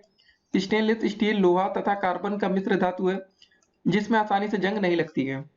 दूसरा दोस्तों क्या, ग्रीस या तेल लगाकर। ग्रीस या तेल की परत भी धातु को वायु और नमी से संपर्क समाप्त कर उसके संचारण को रोकती है। तीसरा विद्युत लेपन द्वारा या इलेक्ट्रोप्लेटिंग। कुछ धातुएं जैसे दोस्तों क्रोमियम हो गया, टिन तथा निकिल वायुमंडल में उपस्थित ऑक्सीजन तथा नमी से प्रभावित नहीं होते हैं। लोहा का क्षरण रोकने के लिए उसके चारों ओर क्रोमियम या टिन की इलेक्ट्रोप्लेटिंग की जाती है। एल्युमिनियम को क्षरण से बचाने के लिए उसके ऊपर एल्युमिनियम ऑक्साइड का विद्युत लेपन किया जाता है। अगला दोस्तों क्या, पेंट का लेप चढ़ाकर। धातुओं की वस्तुओं की सतह पर पेंट करके उसके क्षरण से बचाया जा सकता है। इसी कारण स्टील के फर्नीचर, लोहे के पुल या सामानों पर पेंट किया जाता है। धातु चढ़ाना गैल्वेनीकरण द्वारा। देखिए लोहे को जंग से बचाने के लिए लोहे की चादर या अन्य पात्र को पिघलते हुए जस्ते में डुबा देते हैं, जिसके कारण लोहे पर जस्ते की एक पतली परत चढ़ जाती है। इसे दोस्तों गैल्वेनीकरण कहते हैं। अगला प्रश्न हमारा रहा कि प्राकृतिक संपदाओं का वर्गीकरण हमें करना है। प्रकृति द्वारा उपलब्ध असीमित पदार्थों का भंडारण मोटे तौर पर 2 भागों में बांटा जा सकता है। पहला दोस्तों क्या, पुनः प्राप्त होने वाली संपदा है। दूसरा है कि पुनः प्राप्त न होने वाली संपदा है। तो देखिए पुनः प्राप्त होने वाली संपदाओं में कौन कौन से उसको देखते हैं। वे पदार्थ जो मनुष्य अथवा जीवों द्वारा प्रयुक्त तो होते हैं परंतु किसी न किसी रूप में प्रकृति में पुनः लौट आते हैं, इन्हें पुनः प्राप्त होने वाली संपदाएं अथवा नवीकरणीय संपदाएं कहते हैं, जैसे दोस्तों आपका हवा, पानी, मृदा या मिट्टी, पौधे तथा जंतु। उदाहरण के लिए हवा में उपस्थित ऑक्सीजन की पुनः पूर्ति प्रकाश संश्लेषण द्वारा होती रहती है तथा शुद्ध जल का नवीकरण जल चक्र द्वारा पूरा होता है। अब देखिए दोस्तों, पुनः प्राप्त न होने वाली संपदाएं कौन कौन सी है। प्रकृति में कुछ ऐसे भी पदार्थ हैं जो एक बार उपयोग होने के पश्चात समाप्त हो जाते हैं, उन्हें पुनः प्राप्त न होने वाली संपदाएं अथवा अनवीकरण संपदाएं कहते हैं। जैसे दोस्तों आपका कोयला हो गया, पेट्रोल, प्राकृतिक गैस हो गई, खनिज लवण आदि। अगला प्रश्न रहा कि प्राकृतिक संपदाओं की कमी होने वाले प्रभाव का हमें वर्णन करना है, ठीक है ना। तो देखिए सबसे पहले आपकी हो जाएगी बढ़ती जनसंख्या। तो प्राकृतिक संपदाओं की कमी से होने वाले प्रभाव का वर्णन में दोस्तों पहले हो गई बढ़ती जनसंख्या। देखिए निरंतर बढ़ती हुई जनसंख्या की आवश्यकताओं की पूर्ति हेतु संपदाओं के उपयोग के लिए अत्यधिक दबाव पड़ता है। उदाहरण के लिए जनसंख्या बढ़ने के कारण रहने के लिए स्थान एवं भोजन की कमी हो गई है। भोजन एवं स्थान की खोज में मनुष्य जंगल एवं पहाड़ों की ओर बढ़ रहा है। कृषि योग्य भूमि तथा चारागाह के लिए वह जंगलों का विनाश कर रहा है। भोजन के लिए जंतुओं का शिकार कर उन्हें समाप्त कर रहा है, जिससे ये संपदाएं तो कम होती जा रही हैं, प्रकृति में संतुलन भी बिगड़ रहा है। प्राकृतिक संपदा के क्षय होने से प्राकृतिक संतुलन बिगड़ जाता है। बाढ़ का आना, सूखा पड़ना, भूकंप आना तथा कुछ प्राणियों का लुप्त होना आदि पर्यावरणीय असंतुलन के ही परिणाम होते हैं। दूसरा आपका अधिक आराम, सुविधाएं तथा उच्च स्तरीय रहन सहन। तो दोस्तों आप इसको बनाकर आप लिख सकते हैं, 2 नंबर का पेपर में क्वेश्चन रहेगा। फिर दोस्तों बारी आती है आपकी युद्ध की। तो युद्ध में क्या होता है आप ये बता सकते हैं। फिर दोस्तों संपदाओं का अनुपयुक्त प्रयोग, ठीक है ना, ये सब आप बना के लिखेंगे। 2 नंबर का क्वेश्चन है। लास्ट में लाइन पढ़ देते हैं, मानव जाति के जीवित रहने के लिए प्राकृतिक संपदाओं का संरक्षण आवश्यक है। ठीक है, अगला प्रश्न हमारा संपदाओं की सुरक्षा एवं संरक्षण पर संक्षिप्त आपको लेख लिखना है, ठीक है ना। देखिए संरक्षण का अर्थ होता है कि सुरक्षित बनाए रखना। प्रकृति में मृदा, जल एवं मतलब वन एवं जंगली जंतुओं के बीच पारस्परिक संतुलन होता है, किंतु मानव के हस्तक्षेप एवं क्रियाकलापों से यह संतुलन बिगड़ जाता है। अतः समस्त मानव जाति का कर्तव्य है कि वह प्राकृतिक संपदाओं का संरक्षण करे। संपदाओं का संरक्षण कैसे, देखिए कुछ प्राकृतिक संपदाओं के संरक्षण हेतु किए गए प्रयास निम्नलिखित है। सबसे पहले दोस्तों आता है मृदा संरक्षण। मृदा या मिट्टी एक प्राकृतिक संपदा है। फसल तथा अन्य वनस्पतियां मृदा में ही उगती है। पेड़ पौधों को काटने से पूर्व भूमि की मुख्यतः 2 प्रकार की हानि होती है। पहला दोस्तों आपका मृदा अपरदन अथवा मिट्टी का कटाव होता है। दूसरा भूमि की उर्वरा शक्ति का कम हो जाना, ठीक है। फिर दोस्तों बारी आती है आपकी जल संरक्षण को। इसको आप बनाकर लिख सकते हैं। वन संरक्षण दोस्तों, वन मतलब पेड़ पौधे, इसको आप लिख सकते हैं। फिर वन्य जीवों का संरक्षण, देखिए वन्य जीवों के शिकार पर रोक लगाने के संबंध में शासन द्वारा कानून बनाए गए, इनका कठोरता से पालन किया जाना चाहिए, ठीक है। इसको आप लिख सकते हैं बनाकर, बढ़िया। फिर अगला प्रश्न हमारा आता है कि खनिज पदार्थ पर टिप्पणी आपको लिखना है। तो भूमि के भूपटल का निर्माण विभिन्न प्रकार के तत्वों एवं यौगिकों से हुआ है। प्रकृति में यौगिक जिस रूप में पाए जाते हैं उन्हें हम खनिज कहते हैं। जैसे दोस्तों क्वार्ट्ज हो गया, अभ्रक हो गया, माइका हो गया, हेमेटाइट तथा ग्रेनाइट आदि। खनिज पृथ्वी के तल पर, पृथ्वी के गर्भ में तथा समुद्र में पाए जाते हैं। खनिज जैसे चूना पत्थर, लाइमस्टोन का निर्माण जीव जंतुओं एवं पेड़ पौधों के अपघटन के फलस्वरूप होता है। पृथ्वी के अधिक गहराई में उच्च ताप एवं दाब के कारण एक खनिज दूसरे खनिज में परिवर्तित हो जाते हैं। जैसे दोस्तों सैल से स्लेट, चूना पत्थर से संगमरमर या मार्बल, बलुआ पत्थर सैंडस्टोन से दोस्तों क्वार्ट्जजाइट आदि बन जाता है, ठीक है। देखिए खनिज मुख्यतः दोस्तों आपके 3 प्रकार के होते हैं, धात्विक खनिज, खनिज ईंधन और अधात्विक खनिज। अगला क्वेश्चन देखें, मटर कुल के पौधों की जड़ का नामांकित चित्र आपको बनाना है। तो दोस्तों डीएलएड 2017 का क्वेश्चन है ये, तो सिर्फ आपको यहाँ पर चित्र बता के बताना है। देखिए दोस्तों मटर ये हो गया, ठीक है ना। तो आप ऐसे ऐसे चित्र अंदर बना के तो यहाँ लिख देंगे नाइट्रोजन निकृत जीव, ठीक है ना दोस्तों, ये हो गया। अब देखते हैं आज का अगला प्रश्न कि कार्बनिक रसायन का क्या अभिप्राय है, ठीक है। कार्बनिक यौगिकों में श्रृंखलन की विशेषता को उदाहरण सहित आपको स्पष्ट करना है। यह हाइड्रोकार्बन यौगिक क्या है, यह कितने प्रकार का होता है, उदाहरण देकर आपको समझाना है। तो बात करेंगे कार्बनिक रसायन। देखिए 19वीं शताब्दी के आरंभ में पदार्थों को उनके प्राकृतिक स्रोतों के आधार पर 2 वर्गों में विभाजित किया गया। पहला हो गया दोस्तों आपका कार्बनिक और दूसरा अकार्बनिक। जंतुओं और वनस्पतियों जीवधारियों से उपलब्ध पदार्थों को कार्बनिक पदार्थ तथा खनिज पदार्थों, चट्टानों, भूगर्भ आदि जैसे निर्जीव स्रोतों से उपलब्ध पदार्थों को अकार्बनिक पदार्थ कहा गया। जैसे दोस्तों चीनी, यूरिया, अल्कोहल, सिरका आदि कार्बनिक यौगिकों के वर्ग में तथा सोडियम क्लोराइड, हाइड्रोक्लोरिक अम्ल, कैल्शियम कार्बोनेट, कार्बन डाइऑक्साइड आदि यौगिक अकार्बनिक यौगिक के वर्ग में रखे गए, ठीक है ना। सन 1828 में वेलर ने सर्वप्रथम प्रयोगशाला में कार्बनिक यौगिक यूरिया का संश्लेषण किया। यूरिया प्रयोगशाला में बनने वाला पहला कार्बनिक यौगिक है। यूरिया अमोनियम साइनेट को गर्म करके बनाया गया। तो दोस्तों देखिए अमोनियम साइनेट NH4 CNO को दोस्तों जब गर्म किया गया तो ये बदल के आपका NH2CO NH2 में। तो इसका फॉर्मूला याद रखेंगे यूरिया का। तो कि एक बड़ी संख्या यौगिकों की ऐसी है जिनमें उपस्थित तत्वों का एक ही तत्व कार्बन है, उनको कार्बनिक यौगिक कहते हैं। परंतु कुछ कार्बन युक्त यौगिक कार्बनिक यौगिक के अंतर्गत भी नहीं आते, इसको भी ध्यान रखना है, जैसे CO2, CO carbonate, bicarbonate, cyanide आदि। ठीक है, तो दोस्तों बात करते हैं कि कार्बन युक्त यौगिकों को कार्बन मतलब कार्बनिक यौगिक तथा कार्बन रहित यौगिकों को अकार्बनिक यौगिक नाम देकर वर्गीकरण किया गया। सामान्यतः सभी कार्बनिक यौगिक हाइड्रोकार्बन या उसके व्युत्पन्न होते हैं तथा मीथेन एवं इसके व्युत्पन्नों को छोड़कर लगभग सभी कार्बनिक यौगिक में कार्बन कार्बन का बंध होता है। कार्बनिक यौगिकों का अध्ययन रसायन शास्त्र की जिस शाखा में किया जाता है वह कार्बनिक रसायन कहलाती है। हाइड्रोकार्बन क्या दोस्तों, इसको देखते हैं। कार्बन तथा हाइड्रोजन तत्वों के रासायनिक संयोग से बने यौगिक हाइड्रोकार्बन कहलाते हैं, जैसे दोस्तों methane, ethane, ethylene, C2H4, acetylene, C2H2। इसको जरा याद रखिएगा कि मीथेन का फार्मूला होता है CH4 होता है, एथेन का होता है C2H6 होता है, एथिलीन का होता है C2H4 होता है और एसिटिलीन का होता है C2H2। अब बात करेंगे संतृप्त हाइड्रोकार्बन क्या होते हैं। वह हाइड्रोकार्बन यौगिक जिनमें कार्बन कार्बन के मध्य एकल बंध होता है, अर्थात कार्बन की चारों संयोजकता एकल बंध द्वारा संतृप्त रहती है, संतृप्त हाइड्रोकार्बन कहलाते हैं, जैसे दोस्तों मीथेन हो गया और एथेन हो गया। अगला दोस्तों हमारा है कि असंतृप्त हाइड्रोकार्बन, ऐसे हाइड्रोकार्बन जिनमें कार्बन कार्बन परमाणु के मध्य कम से कम एक द्विबंध या त्रिबंध उपस्थित हो, असंतृप्त हाइड्रोकार्बन कहलाते हैं, जैसे एथिलीन हो गया C2H4 और एसिटिलीन हो गया C2H2। अगला प्रश्न है कि मीथेन को मार्स गैस क्यों कहा जाता है। देखिए, मीथेन प्राकृतिक गैस और तेल कूपों से निकलने वाली गैसों में उपस्थित होती है। दलदली स्थानों में पेड़ पौधे व अन्य कार्बनिक पदार्थों के सड़ने से उत्पन्न गैसों का मुख्य घटक मीथेन गैस होती है। मीथेन को इसलिए मार्स गैस है उसको कहा जाता है। ठीक है ना, मार्स है या मार्ग लिखा है। अगला क्वेश्चन है मुक्त रूप में कार्बन की उपस्थिति को समझाइए।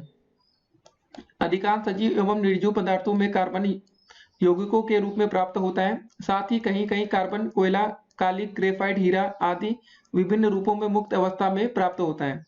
ये सभी पदार्थ कार्बन तत्व के विभिन्न रूप हैं, जिन्हें हम कार्बन अपर रूप कहते हैं। कार्बन के इन विभिन्न रूपों को सभी रासायनिक गुण तो एक समान ही होते हैं, परंतु भौतिक रूप गुण भिन्न होते हैं। पदार्थ के गुण को क्या बोलते हैं, अपरूपता कहते हैं। पहला दोस्तों, हीरा कठोर एवं ग्रेफाइट मुलायम क्यों है, जबकि दोनों में ही कार्बन उपस्थित होता है। दूसरा देखिए, हीरा चमकदार एवं ग्रेफाइट काले रंग अथवा स्लेटी रंग का क्यों दिखाई देता है, इसको देखेंगे। कार्बन के क्रिस्टलीय अथवा अक्रिस्टलीय रूपों में मुख्य अंतर क्या है, इसको समझते हैं। देखिए, कार्बन के विभिन्न अपर रूपों के भौतिक गुणों में भिन्नता दिखाई देती है। हीरा चमकदार व कठोर होता है, जबकि कोयला, ठीक है, काजल, ग्रेफाइट काले रंग के होते हैं। इनके गुणों में भिन्नता कार्बन परमाणु की व्यवस्था में भिन्नता के कारण होता है। कार्बन परमाणुओं की व्यवस्था के आधार पर कार्बन के विभिन्न अपर रूपों के दो वर्गों में बांटा जाता है, क्रिस्टलीय तथा अक्रिस्टलीय। जो क्रिस्टलीय रूप में कार्बन परमाणुओं का निश्चित क्रम में व्यवस्थित रहते हैं, जबकि अक्रिस्टलीय रूप में कार्बन परमाणु निश्चित क्रम में व्यवस्थित नहीं रहते हैं। अगला क्वेश्चन है दोस्तों, ईंधन कितने प्रकार के होते हैं और इनके क्या उपयोग होते हैं, इसको देखते हैं। तो पहला दोस्तों आपको पता होगा घरेलू ईंधन, जैसे लकड़ी, कोयला, केरोसिन या मिट्टी का तेल, द्रवित पेट्रोलियम गैस LPG आदि घरों में प्रयुक्त होने वाले अथवा घरेलू ईंधन होते हैं। फिर दोस्तों दूसरा नंबर आता है आपका औद्योगिक ईंधन। इसमें आपका पेट्रोल, डीजल, नेफ्था, कोयला, प्राकृतिक गैस, जिसको दोस्तों CNG भी होता है आपका, आदि विभिन्न उद्योगों में प्रयुक्त औद्योगिक ईंधन है। उसके बाद दोस्तों हमारा जो तीसरा नंबर आता है वो आपका आता है इंजन ईंधन। अब ये क्या होता है, इसको देखते हैं। पेट्रोल, डीजल, मिट्टी का तेल आदि विभिन्न प्रकार के इंजनों में प्रयुक्त इंजन ईंधन है। चौथा दोस्तों रॉकेट ईंधन क्या होता है। देखिए, मेथिल हाइड्राजीन, द्रवित हाइड्रोजन आदि के जेट रॉकेट एवं मिसाइलों में प्रयुक्त रॉकेट ईंधन है। ठीक है, और लकड़ी, कोयला, गोबर के कंडे, कृषि अपशिष्ट एवं पेट्रोलियम उत्पाद आदि ईंधन परंपरागत ईंधन कहलाते हैं। इन सभी ईंधनों में कार्बन या कार्बनिक यौगिक के दहन से ऊष्मीय ऊर्जा प्राप्त होती है। ईंधन के जैविक स्रोत में जो अब समाप्त हो रहे हैं उनका संरक्षण आवश्यक है। ऊर्जा के वैकल्पिक स्रोत दोस्तों जैसे आपके सौर ऊर्जा हो गया, विद्युत ऊर्जा, नाभिकीय ऊर्जा आदि भी ईंधन के विकल्प के रूप में प्रयोग किया जा रहा है। अगला प्रश्न रहा हमारा कि कार्बनिक तथा अकार्बनिक पदार्थों को समझाना है। तो दोस्तों इसका उत्तर कैसे लिखेंगे। देखिए, 19वीं शताब्दी के आरंभ में पदार्थों को उनके प्राकृतिक स्रोतों के आधार पर दो वर्गों में विभाजित किया गया, जंतुओं और वनस्पतियों। ठीक है ना, जीवधारियों से उपलब्ध पदार्थों को कार्बनिक पदार्थ तथा खनिज पदार्थों, चट्टानों, भूगर्भ आदि जैसे निर्जीव स्रोतों से उपलब्ध पदार्थों को अकार्बनिक पदार्थ कहा गया। चीनी, यूरिया, अल्कोहल, सिरका आदि कार्बनिक यौगिक के वर्ग में तथा सोडियम क्लोराइड, हाइड्रोक्लोरिक अम्ल, कैल्शियम, कार्बन डाइऑक्साइड आदि यौगिक अकार्बनिक यौगिक के वर्ग में रखे गए। अगला प्रश्न कि कार्बनिक यौगिक क्या है। देखिए, कार्बन में पाए जाने वाले विशिष्ट लक्षणों, चतुसंयोजकता और श्रृंखलन से बड़ी संख्या में यौगिक का निर्माण होता है। अनेक यौगिकों के अकार्बनिक परमाणु अथवा परमाणु के समूह विभिन्न कार्बन श्रृंखलाओं से जुड़े होते हैं। मूल रूप से इन यौगिक को प्राकृतिक पदार्थों से प्राप्त किया गया तथा यह समझा गया कि कार्बन यौगिक अथवा कार्बनिक यौगिक केवल सजीवों में ही निर्मित हो सकते हैं। अगला प्रश्न कि ग्रीन हाउस गैसीय पर संक्षिप्त आपको लेख लिखना है, ठीक है ना। देखिए, वायुमंडल में उष्मारोधी गैसों जैसे जलवाष्प, carbon dioxide, CO2, nitrous oxide या मीथेन आदि की मात्रा बढ़ जाने के कारण वायुमंडल के औसत ताप में वृद्धि की ग्रीन हाउस प्रभाव या ग्रीन हाउस इफेक्ट कहते हैं। ग्रीन हाउस वास्तव में कांच या ग्लास के बने छोटे पौधे का घर होता है, जिनमें पौधों का विशेष रूप से शीत से बचाने हेतु उगाया जाता है। ग्रीन हाउस सूर्य की उष्मा ग्रहण करते हैं। ग्रीन हाउस के ग्लास पैनल्स प्रकाश को अंदर आने देते हैं, परंतु उष्मा को बाहर निकलने से रोकते हैं। इससे पूरा हाउस गर्म हो जाता है और पौधे शीत में गर्म रहते हैं। यह क्रिया उसी प्रकार है जैसे धूप में खड़ी कार के अंदर गर्मी हो जाती है। देखिए, वायुमंडल में कार्बन डाइऑक्साइड या CO2 की अधिकता व कुछ अन्य गैसों के कारण निम्नलिखित प्रक्रिया होती है। तो दोस्तों, पहला कह रहा है कि सूर्य की उष्मा के कारण पृथ्वी की सतह गर्म हो जाती है और यह अवशोषित उष्मीय ऊर्जा या हीट एनर्जी विकृत हो जाती है, ठीक है ना। फिर दोस्तों देखिए, दूसरा, अधिकांश उष्मा अंतरिक्ष में वापस विकृत हो जाती है, परंतु इसका कुछ भाग वायुमंडल द्वारा रोक लिया जाता है और पुनः पृथ्वी सतह पर वापस हो जाती है। देखिए, इस प्रकार सरल शब्दों में पृथ्वी की सतह से विकसित हो रही गर्मी का रुकना ही ग्रीन हाउस प्रभाव कहलाता है। अगला क्वेश्चन हमारा रहा कि ग्रीन हाउस गैसीय प्रभाव का धरती के बढ़ते तापमान में क्या संबंध है, स्पष्ट करिए। देखिए, यदि तपती हुई धूप में खड़ी कार की सभी खिड़कियां बंद कर दे तो कार के अंदर असहनीय गर्मी हो जाती है, क्योंकि प्रकाश खिड़कियों के शीशे से गुजरकर अंदर पहुंचता है। प्रकाशीय ऊर्जा उष्मीय ऊर्जा में परिवर्तित होकर वहां रह जाती है और कार को गर्म कर देती है। ग्रीन हाउस या पादप वृक्ष मतलब ग्रह पौधे उगाने के लिए बनाए जाते हैं और इसी सिद्धांत पर कार्य करते हैं। चूंकि वे शीशों के बनाए जाते हैं, अतः प्रकाश अंदर पहुंच जाता है किंतु उष्मा बाहर नहीं निकल पाती। कार्बन डाइऑक्साइड का गुण भी ऐसा ही है। सूर्य का प्रकाश वायुमंडल से गुजर जाने देती है किंतु उष्मा को वायुमंडल से निकलने नहीं देती। इस प्रकार सामान्य मात्रा में कार्बन डाइऑक्साइड वायुमंडल के तापमान को बनाए रखती है, परंतु यदि वायुमंडल में कार्बन डाइऑक्साइड की मात्रा में वृद्धि होती है तो वायुमंडल में अधिक उष्मा रोक ली जाएगी, तो इसका मतलब होगा कि उसका तापमान बढ़ा देगी। उष्मा का इस प्रकार वायुमंडल में रोक लिया जाना ही ग्रीन हाउस प्रभाव कहलाता है। देखिए, ग्रीन हाउस प्रभाव उत्पन्न करने में प्रमुख योगदान करने वाली गैसों में कार्बन डाइऑक्साइड होती है CO2 और क्लोरोफ्लोरोकार्बन CFC6, ठीक ना, CFC6, मीथेन CH4 तथा ओजोन O3 प्रमुख है। अगला दोस्तों हमारा क्वेश्चन है कि मधुमेह, जी हाँ दोस्तों, काफी फेमस डायबिटीज का वर्णन आपको करना है कि मधुमेह क्या है। देखिए, शरीर में इंसुलिन की कमी होने पर यकृत कोशिकाओं में ग्लूकोज को ग्लाइकोजन में परिवर्तित करने एवं संग्रह करने की क्षमता कम हो जाती है। परिणाम स्वरूप रुधिर में ग्लूकोज की सांद्रता बढ़ जाती है, ठीक है ना, हाइपरग्लिसीमिया इसे कहते हैं। एवं जब मूत्र में ग्लूकोज की मात्रा 300 से लेकर 500 mg प्रति 100 ml हो जाती है तो इस बीमारी को मधुमेह कहते हैं। आज विश्व में यदि सर्वे किया जाए तो प्रत्येक तीसरा व्यक्ति मधुमेह से ग्रसित है, क्योंकि मधुमेह होने का कारण होता है अनियमित जीवन शैली। मधुमेह रोग सामान्यतः बहुत से लोगों में पाया जाता है, भारत में यह बहुत अधिक मिलता है। मधुमेह दो प्रकार का होता है, पहला तो देखिए डायबिटीज मेलिटस और दूसरा दोस्तों डायबिटीज इंसिपिडस। अगला प्रश्न है कि मधुमेह के रोगियों को अपनी जीवन शैली में क्या बदलाव करना चाहिए। क्वेश्चन पेपर में आ चुका, देखिए DLED 2018। हर रोगी की आवश्यकता भिन्न भिन्न होती है तथा उसे इस प्रकार की योजनाबद्ध करना चाहिए कि वह उसके अनुकूल हो। ऐसे व्यक्ति जिसका वजन सामान्य है, अर्थात जो अधिक मोटे ना हो ना दुबले हो, उनके मूत्र में कीटोन उपस्थित नहीं होता, उन्हें केवल व्यायाम तथा व्यवस्थित आहार से लाभ होता है। इनको इंसुलिन की आवश्यकता नहीं होती है। मोटे लोगों को आहार को विशेष रूप से संयमित करने की आवश्यकता पड़ती है और साथ साथ उन्हें शारीरिक परिश्रम करने की भी आवश्यकता होती है। ऐसे लोगों के आहार में उन्हीं भोज्य पदार्थों का समावेश होना चाहिए जो मोटापा कम करें। दुर्बल व्यक्तियों को केवल आहार नियंत्रण से लाभ ना हो तो अतः उन्हें इंसुलिन या अन्य संबंधित औषधियां देनी ही होंगी। बच्चों में मधुमेह की अवस्था उत्पन्न होना चिंता का विषय है। इनके भोजन पर नियंत्रण रखना कठिन होता है। बच्चे अपनी रुचि के भोजन तथा मिठाइयों के लिए परेशान करेंगे, अतः उनकी अवस्था का पूर्ण ज्ञान न करना और भोजन एवं दिनचर्या के प्रति शिक्षित करना आवश्यक है। वैसे तो मधुमेह का उपचार मुख्यतः भोजन को व्यवस्थित करने से ही हो जाता है, परंतु यदि भोजन व्यवस्थित करने के पश्चात भी रक्त में ग्लूकोज की मात्रा अधिक रहे और मूत्र में निरंतर ग्लूकोज निष्कासित होता रहे तो इंसुलिन या अन्य औषधियों का प्रयोग करना होता है। आहार व्यवस्था करते समय निम्नलिखित बातें हमें ध्यान में रखनी होती हैं। पहला दोस्तों कि आहार में उन्हीं भोज्य पदार्थों का समावेश हो जो मोटापा कम करे, ठीक है ना, वजन तथा लंबाई के अनुसार सामान्य हो। दूसरा, अधिक श्वेतसार मतलब युक्त भोज्य पदार्थ ना दे ताकि रक्त में ग्लूकोज की मात्रा अधिक ना होने पाए। तीसरा, भोजन की मात्रा उतनी ही हो जिससे निर्धारित कैलोरीज ही प्राप्त हो सके, अधिक नहीं। चौथा, भोजन मरीज के लिए रुचिकर हो तथा आकर्षक ढंग से परोसा जाए। अगला क्वेश्चन क्या रहा, उक्त रक्तचाप बीमारी क्या है, इसके क्या क्या कारण होते हैं। देखिए, ऐसी परिस्थिति जिनमें रक्त के द्वारा धमनियों पर लगाया जाने वाला बल सामान्य से अधिक होता है उसे उक्त रक्तचाप कहते हैं। रक्तचाप बीमारी के कारण देखिए, व्यस्त जीवन शैली का होना, आहार का खराब होना, तनाव का होना। अगला क्वेश्चन, उच्च रक्तचाप के लक्षण बताइए। इसके लक्षण को देखते हैं। देखिए, उक्त रक्तचाप की प्रारंभिक अवस्था में व्यक्ति किसी प्रकार की परेशानी का अनुभव नहीं करता है, लेकिन जैसे समय बीतता जाता है व्यक्ति के सिर में सिर दर्द शुरू हो जाता है, चक्कर आने लगते हैं तथा दिल की धड़कन तेज हो जाती है। दूसरा, उच्च रक्तचाप की दूसरी अवस्था में जबकि रोगी प्रारंभिक अवस्था में कोई उपचार नहीं लेता है तब उल्टी होना, जी घबराना, अत्यधिक बेचैनी, पाचन संबंधी विकारों का हो जाना शुरू हो जाता है, आंखों में धुंधलापन छाने लगता है तथा रोगी को नींद नहीं आती है।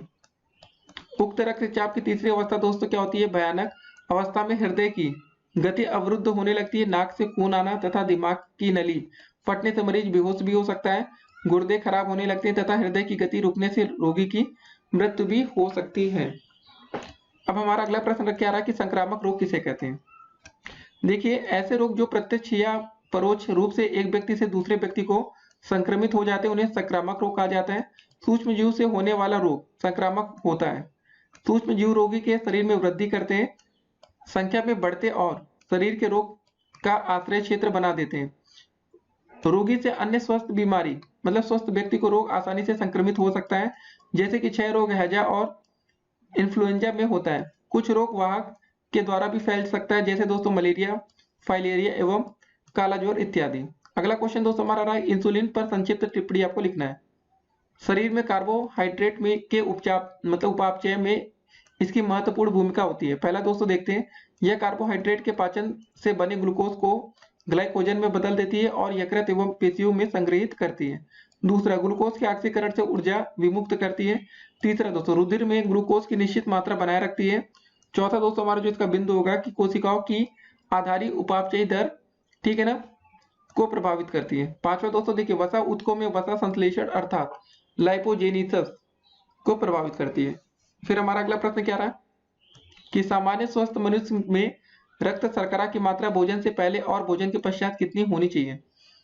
देखिए, सामान्य स्वस्थ व्यक्ति में खाने से पहले रक्त में शर्करा या ग्लूकोज का स्तर 70 से लेकर 110 मिलीग्राम प्रति 100 मिलीलीटर रक्त रहता है। खाने के बाद यह दोस्तों स्तर 110 से आपका 140 मिली प्रति ग्राम, ठीक है, इतना रहता है और फिर धीरे धीरे कम होता चला जाता है और मधुमेह हो जाने पर यह स्तर सामान्य नहीं हो पाता। अगला प्रश्न क्या रहा, हृदयाघात पर संक्षिप्त लेख लिखिए। देखिए, हृदय में रक्त की आपूर्ति में कमी आने पर हृदयाघात या हार्ट अटैक होता है। जी हाँ दोस्तों, काफी फेमस बीमारी। यह धमनियों के संकरेपन के कारण हो सकता है या फिर धमनी में कहीं रक्त का थक्का बन जाने के कारण रुकावट पैदा हो जाने की वजह से होता है।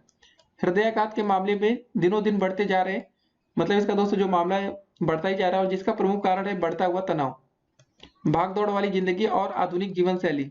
हृदय रोग में हार्ट अटैक या हृदयाघात मृत्यु का प्रमुख कारण होता है।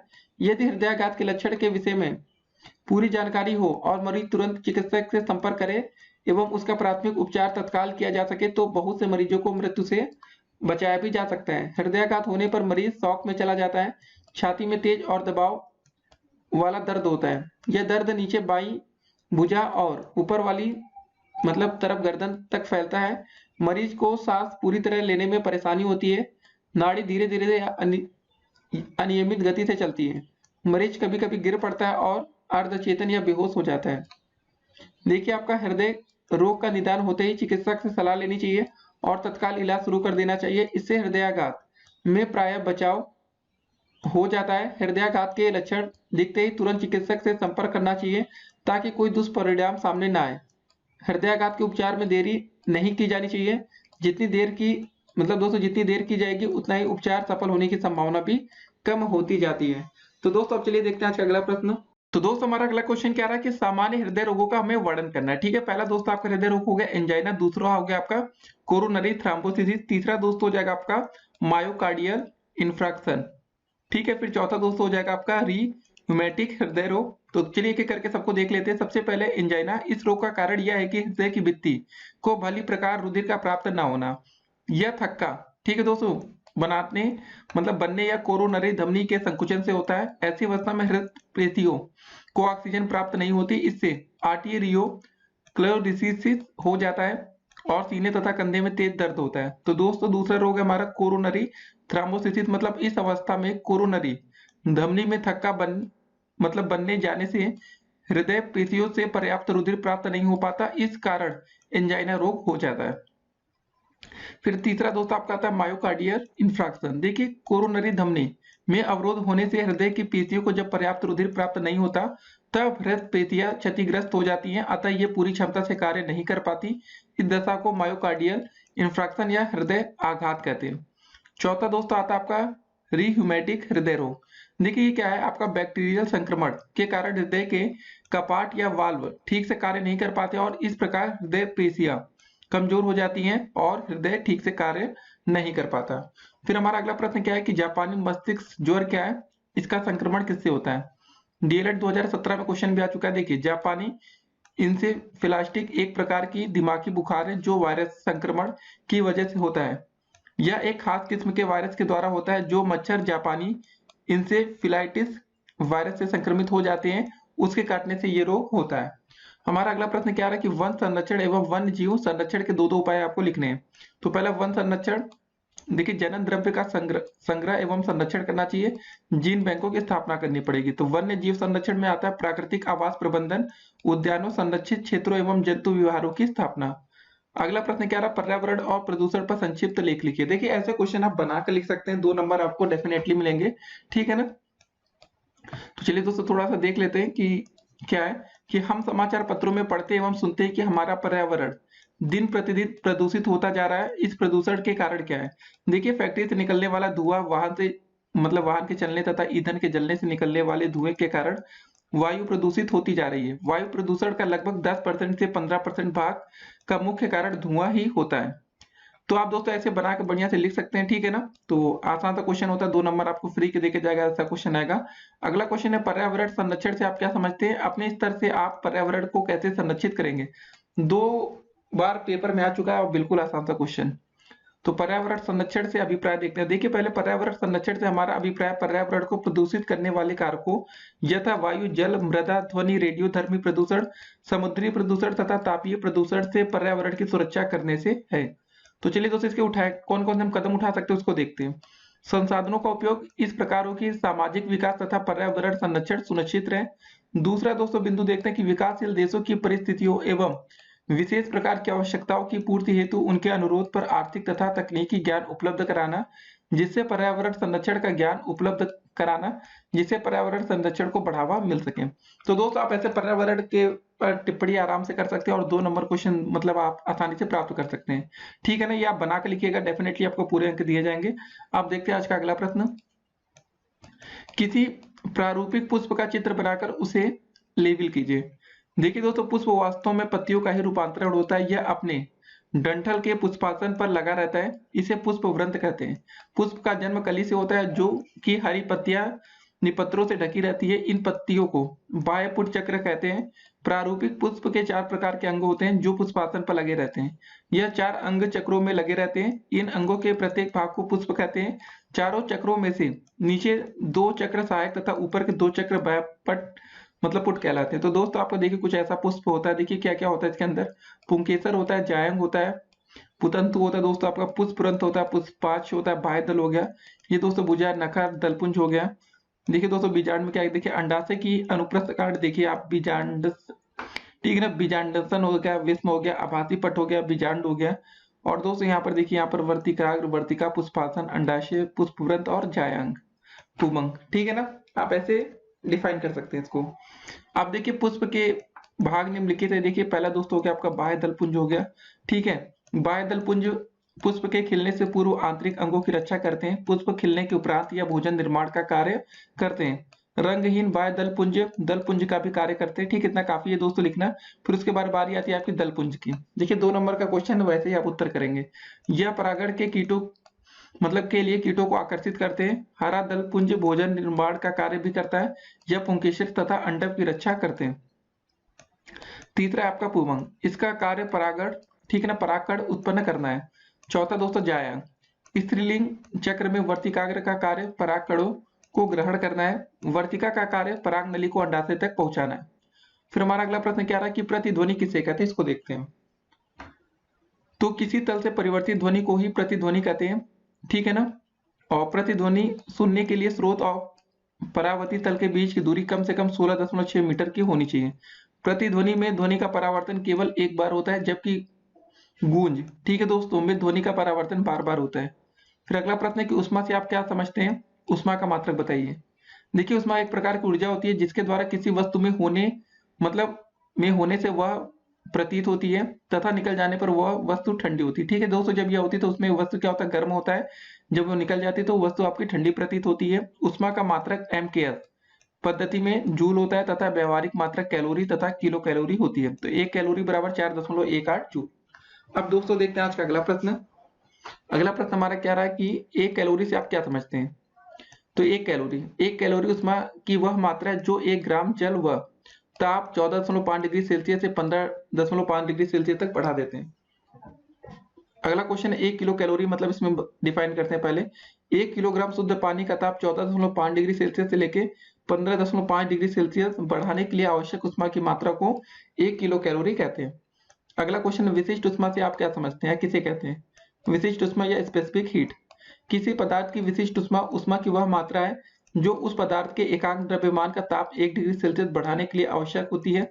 इसका SI मात्रक जूल प्रति किलोग्राम डिग्री सेल्सियस है।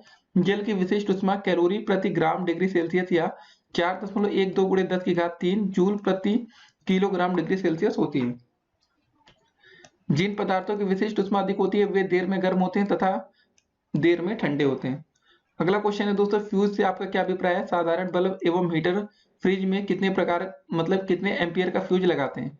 देखिए सबसे पहले फ्यूज परिपथ सर्किट का एक संरक्षात्मक या दोस्तों प्रोटेक्टिव अवयव है जो एक निश्चित मात्रा में अधिक धारा बहने पर परिपथ में विद्युत का प्रवाह रोक देता है।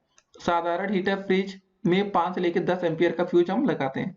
अगला क्वेश्चन दोस्तों की परम आर्द्रता का आशय स्पष्ट आपको करना है। ठीक है, इसको दोस्तों अंग्रेजी में बोलते हैं एब्सोल्यूट ह्यूमिडिटी। किसी ताप पर वायुमंडल के 1 घन मीटर आयतन में उपस्थित जलवाष्प की मात्रा को परम आर्द्रता कहते हैं। अगला क्वेश्चन दोस्तों क्या, उषांक का तात्पर्य स्पष्ट करिए। उषांक साधारणतः किसी ताप पर वायुमंडल में उपस्थित जलवाष्प वायु को संतृप्त करने के लिए पर्याप्त नहीं होती है। अब यदि वायु का ताप धीरे धीरे कम किया जाए तो एक ऐसा ताप आ जाता है जब वायु में उपस्थित जलवाष्प उसे संतृप्त कर देती है। इस ताप को हम क्या बोलते हैं, उषांक कहते हैं। उषांक से कम ताप पर वायु में उपस्थित जलवाष्प जल की बूंदे के रूप में दोस्तों क्या होती है, संघनित होने लगती है। अतः वह ताप जिस पर वायु के किसी आयतन में उपस्थित जलवाष्प वायु के उस आयतन को संतृप्त कर सके उसे हम क्या बोलते हैं, उषांक। फिर हमारा अगला प्रश्न क्या रहा कि प्रकाश का अर्थ तथा प्रकाश के स्रोत को समझाइए। पहले प्रकाश या लाइट अंग्रेजी में। प्रकाश एक प्रकार की ऊर्जा है जो वस्तुओं को देखने में सहायक है। अब प्रकाश के स्रोत देखते हैं। सोर्स ऑफ लाइट, जो वस्तुएं प्रकाश उत्पन्न करती है प्रकाश स्रोत कहलाती है। प्रकृति में प्रकाश का सबसे बड़ा महत्वपूर्ण स्रोत क्या आपका सूर्य है, सबको पता है। प्रकाश स्रोत 2 प्रकार का होता है, प्राकृतिक और कृत्रिम। देखिए प्रकाश स्रोत के प्राकृतिक स्रोत में आता है सूर्य, चंद्रमा, तारे, जुगनू तथा कुछ समुद्री मछलियां आदि प्रकाश के प्राकृतिक स्रोत हैं।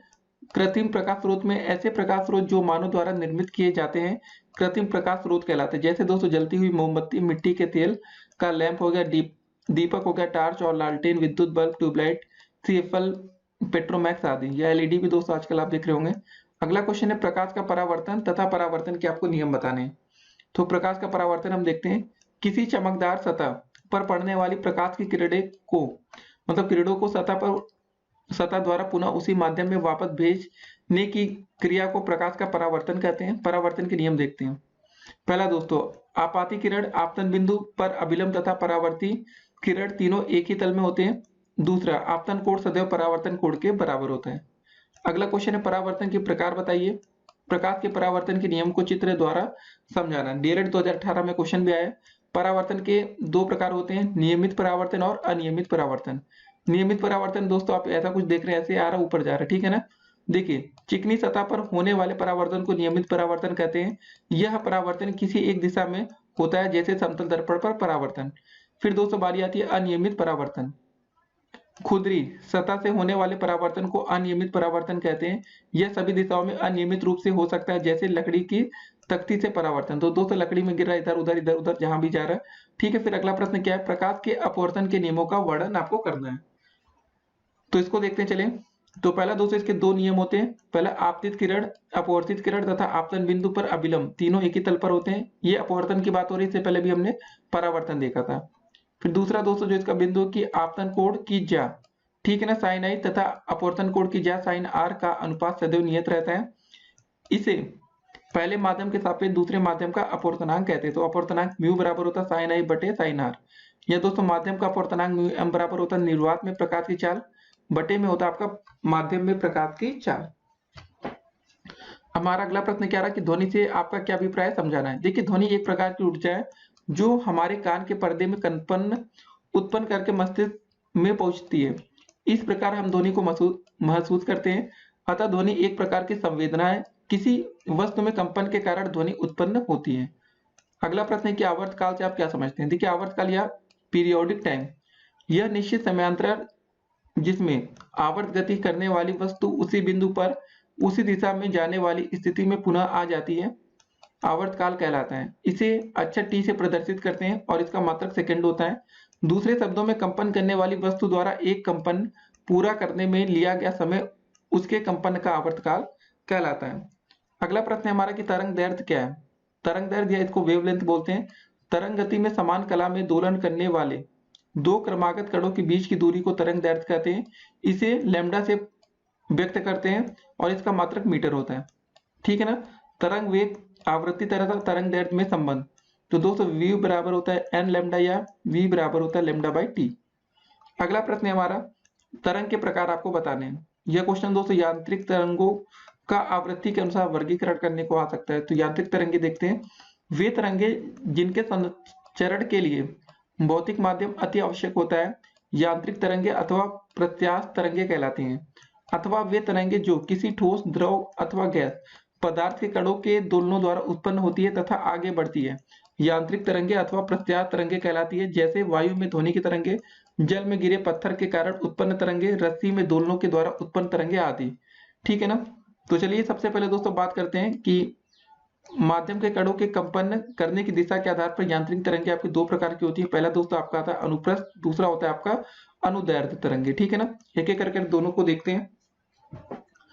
तो पहले बात करेंगे अनुप्रस्थ तरंगे में। जब किसी तरंग में माध्यम के कारण तरंग के चलने की दिशा के लंबवत कंपन करते हैं तो उत्पन्न तरंग अनुप्रस्थ तरंग कहलाती है। यह तरंगे, ठीक दोस्तों, सुरंग तथा गर्त के मिलने से बनती है। जी हाँ दोस्तों, ये सुरंग लिखा आपका। जब तालाब के जल में पत्थर फेंकते हैं तो अनुप्रस्थ तरंगे उत्पन्न होती हैं। तालाब में पत्थर फेंकने से उत्पन्न अनुप्रस्थ तरंगे के उठे हुए भाग को सुरंग, क्रीस्ट तथा दबे हुए भाग को क्या बोलते हैं लोग, गर्त कहते हैं। अनुदैर्ध्य तरंगे क्या होती है, जब किसी तरंग में माध्यम के कारण तरंग के चलने की दिशा में ही कंपन करते हैं तो उत्पन्न तरंग को अनुदैर्ध्य तरंग कहते हैं। यह तरंगे संपीड़न एवं विरलनों के मिलने से बनती है। जब स्वरित्र को कंपनित, ठीक क्या करते हैं, कंपित कराते हैं और स्वरित्र की भुजाएं बाहर की ओर जाती हैं तो संपीड़न, तथा जब भुजाएं अंदर की ओर जाती हैं तो विरलन उत्पन्न होता है। अब देखते हैं आज का अगला प्रश्न क्या हमारा कि ध्वनि की चाल पर संक्षिप्त टिप्पणी आपको लिखना है। ध्वनि किसी भी माध्यम, ठोस, द्रव और गैस में संचरित हो सकती है। ध्वनि संचरण निर्वात में संभव नहीं है। 1 सेकंड में ध्वनि द्वारा तय की गई दूरी को हम ध्वनि की चाल कहते हैं। ध्वनि की चाल बराबर दोस्तों होता है दूरी बटे समय, ठीक है ना। यह दोस्तों दूरी बराबर होता है आपका चाल गुणे समय। 0 डिग्री सेल्सियस पर वायु में ध्वनि की चाल 332 मीटर प्रति सेकंड होती है। ठोस में ध्वनि की चाल सबसे अधिक और गैस में ध्वनि की चाल सबसे कम होती है। जिन ग्रहों पर वायुमंडल नहीं है वहां ध्वनि की चाल क्या होगी, शून्य होगी। अगला प्रश्न देखेंगे कि ध्वनि तरंगों का परावर्तन से आप क्या समझते हैं। इनका परावर्तन देखते हैं कि ध्वनि तरंगों के किसी तल से टकराकर पुनः उसी माध्यम में वापस लौट आने को ध्वनि तरंगों का परावर्तन कहते हैं, जिससे प्रतिध्वनि सुनाई पड़ती है। ध्वनि का परावर्तन प्रकाश के परावर्तन की तरह होता है। अगला प्रश्न देखते हैं कि प्रतिध्वनि कहाँ से स्पष्ट करना है आपको। तो प्रतिध्वनि क्या होता है, यह इको बोलते हैं। पहाड़ों, गहरे कुओं तथा बड़ी इमारतों में ध्वनि उत्पन्न करने पर ध्वनि तरंगों पहाड़ों की सतह या गहरे कुओं के पानी के तल और बड़ी इमारतों की छत से टकराकर परावर्तित होती है। जो ध्वनि मूल ध्वनि थोड़ी देर बाद सुनाई पड़ती है उसे प्रतिध्वनि कहते हैं। प्रतिध्वनि स्पष्ट सुनाई, ठीक है ना, पढ़ने के लिए मूल ध्वनि और मूल ध्वनि को परावर्तित होकर वापस लौटने से कम 1/10 सेकंड का समयांतर होना आवश्यक है। इससे कम समयांतर होने पर दो ध्वनियां अलग अलग सुनाई नहीं देती। प्रतिध्वनि सुनाई, ठीक है, देने के लिए ध्वनि उत्पादक और परावर्तक तल के बीच की न्यूनतम दूरी 16.6 मीटर की होनी चाहिए। अगला क्वेश्चन क्या है, लेंस क्या है, लेंस कितने प्रकार के होते हैं, या अभिसारी तथा अपसारी लेंस में क्या अंतर होता है। सचित्र संक्षेप में आपको समझाना है, मतलब आपको फिगर बनाना पड़ेगा। पहले बात करेंगे लेंस। लेंस किसी पारदर्शी माध्यम का ऐसा टुकड़ा होता है जिसके दोनों पृष्ठ, ठीक है, अथवा एक पृष्ठ वक्र तथा दूसरा क्या होना चाहिए, समतल होना चाहिए। सामान्यतः लेंस आपके दो प्रकार के होते हैं, उत्तल लेंस और अवतल लेंस। देखिए, जिस लेंस के मध्य का भाग मोटा ऊपर का उठा हुआ होता है तथा किनारे का भाग पतला होता है उसे हम क्या बोलते हैं, उत्तल लेंस बोलते हैं। जिस लेंस के मध्य का भाग पतला होता है तथा किनारों पर मोटा होता है उसे अवतल लेंस कहते हैं। ठीक है, उत्तल लेंस के दोनों पृष्ठ उत्तल अथवा अवतल लेंस के दोनों पृष्ठ अवतल होते हैं, ठीक है ना, बस ये बात आपको याद रखना। तो दोस्तों आपके सामने कुछ ऐसा फिगर दिख रहा है, एक उत्तल लेंस का है और दोस्तों ये आप देख रहे हो दूसरा अवतल लेंस का फिगर, ठीक है ना। तो देखिए उत्तल लेंस में क्या है कि उत्तल लेंस उस पर आपतित समांतर, ठीक है ना, जो समानांतर प्रकाश की किरणों को मुख्य अक्ष की ओर मोड़ता है, इसलिए इसे अभिसारी लेंस भी कहते हैं। अवतल लेंस, यह लेंस उस पर आपतित समांतर किरणों को चित्र के अनुसार मुख्य अक्ष से दूर फैलाता है, इसलिए इसे अपसारी लेंस कहते हैं। देखिए दोस्तों ये क्या होता है, जैसे कुछ किरणें सीधे सीधे ऐसे जा रही है, ठीक है, इसको दोस्तों क्या कर देता है, इधर इसकी दिशा डायरेक्शन बदल देता है। और उत्तल लेंस में दोस्तों कहीं पर भी सब जा रही है तो उसको क्या करता है, एक तरफ वो बीच में केंद्रित करता है, ठीक है ना, बस ये आपको ध्यान में रखना है। अब कुछ बात कर लेते हैं लेंस से संबंधित कुछ महत्वपूर्ण तथ्य।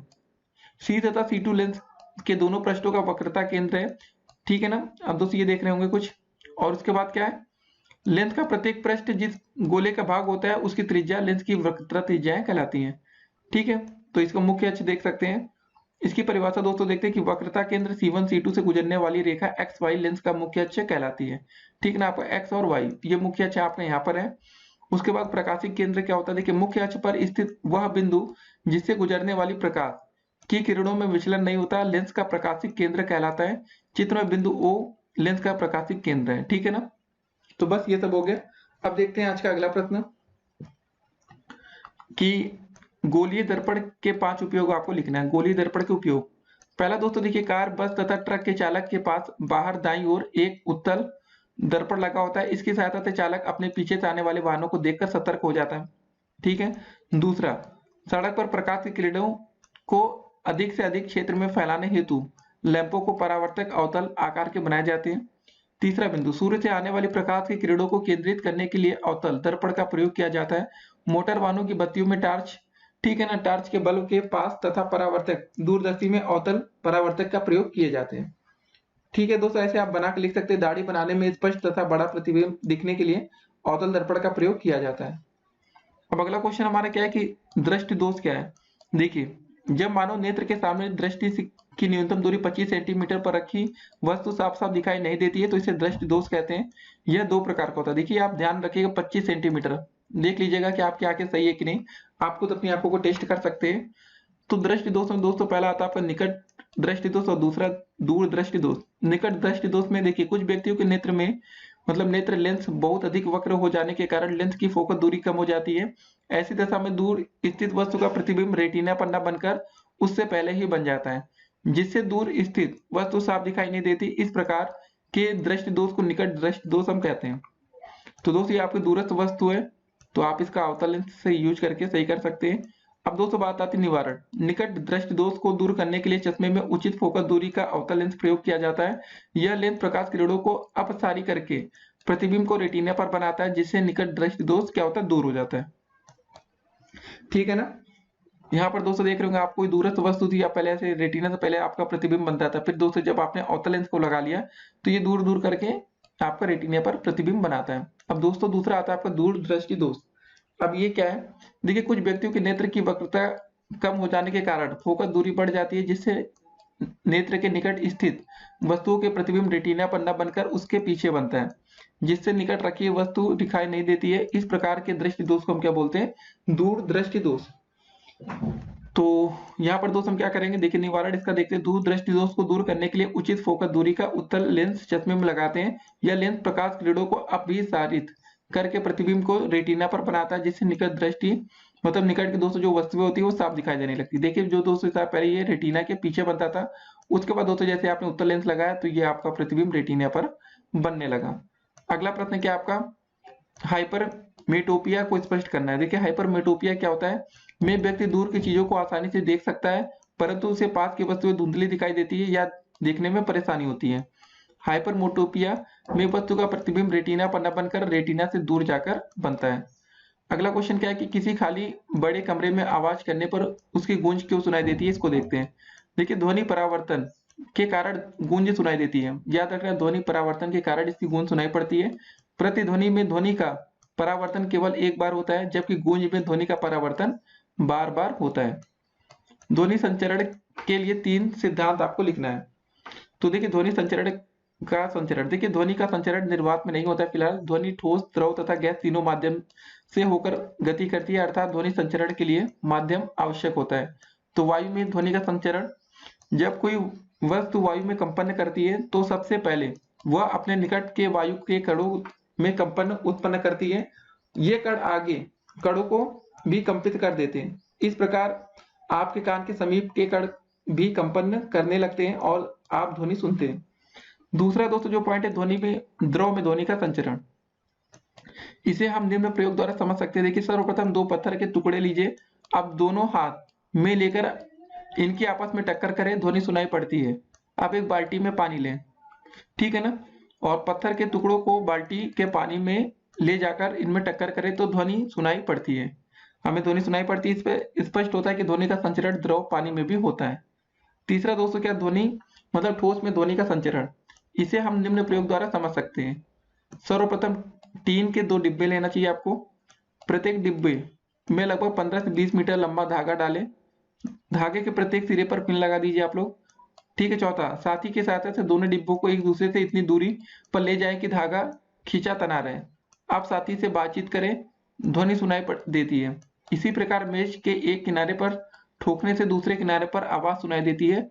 इससे यह निष्कर्ष निकलता है कि ध्वनि का संचरण ठोस में भी होता है। सिद्धांत दोस्तों देखते हैं। ध्वनि संचरण के लिए माध्यम की आवश्यकता होती है। ध्वनि किसी भी ठोस मतलब माध्यम, ठोस, द्रव और गैस में संचरित हो सकती है। स्रोत से ध्वनि का संचरण सभी दिशाओं में होता है। ठीक है दोस्तों, तो विज्ञान की दोस्तों जो हमारी वीडियो है यहीं पर समाप्त होती है।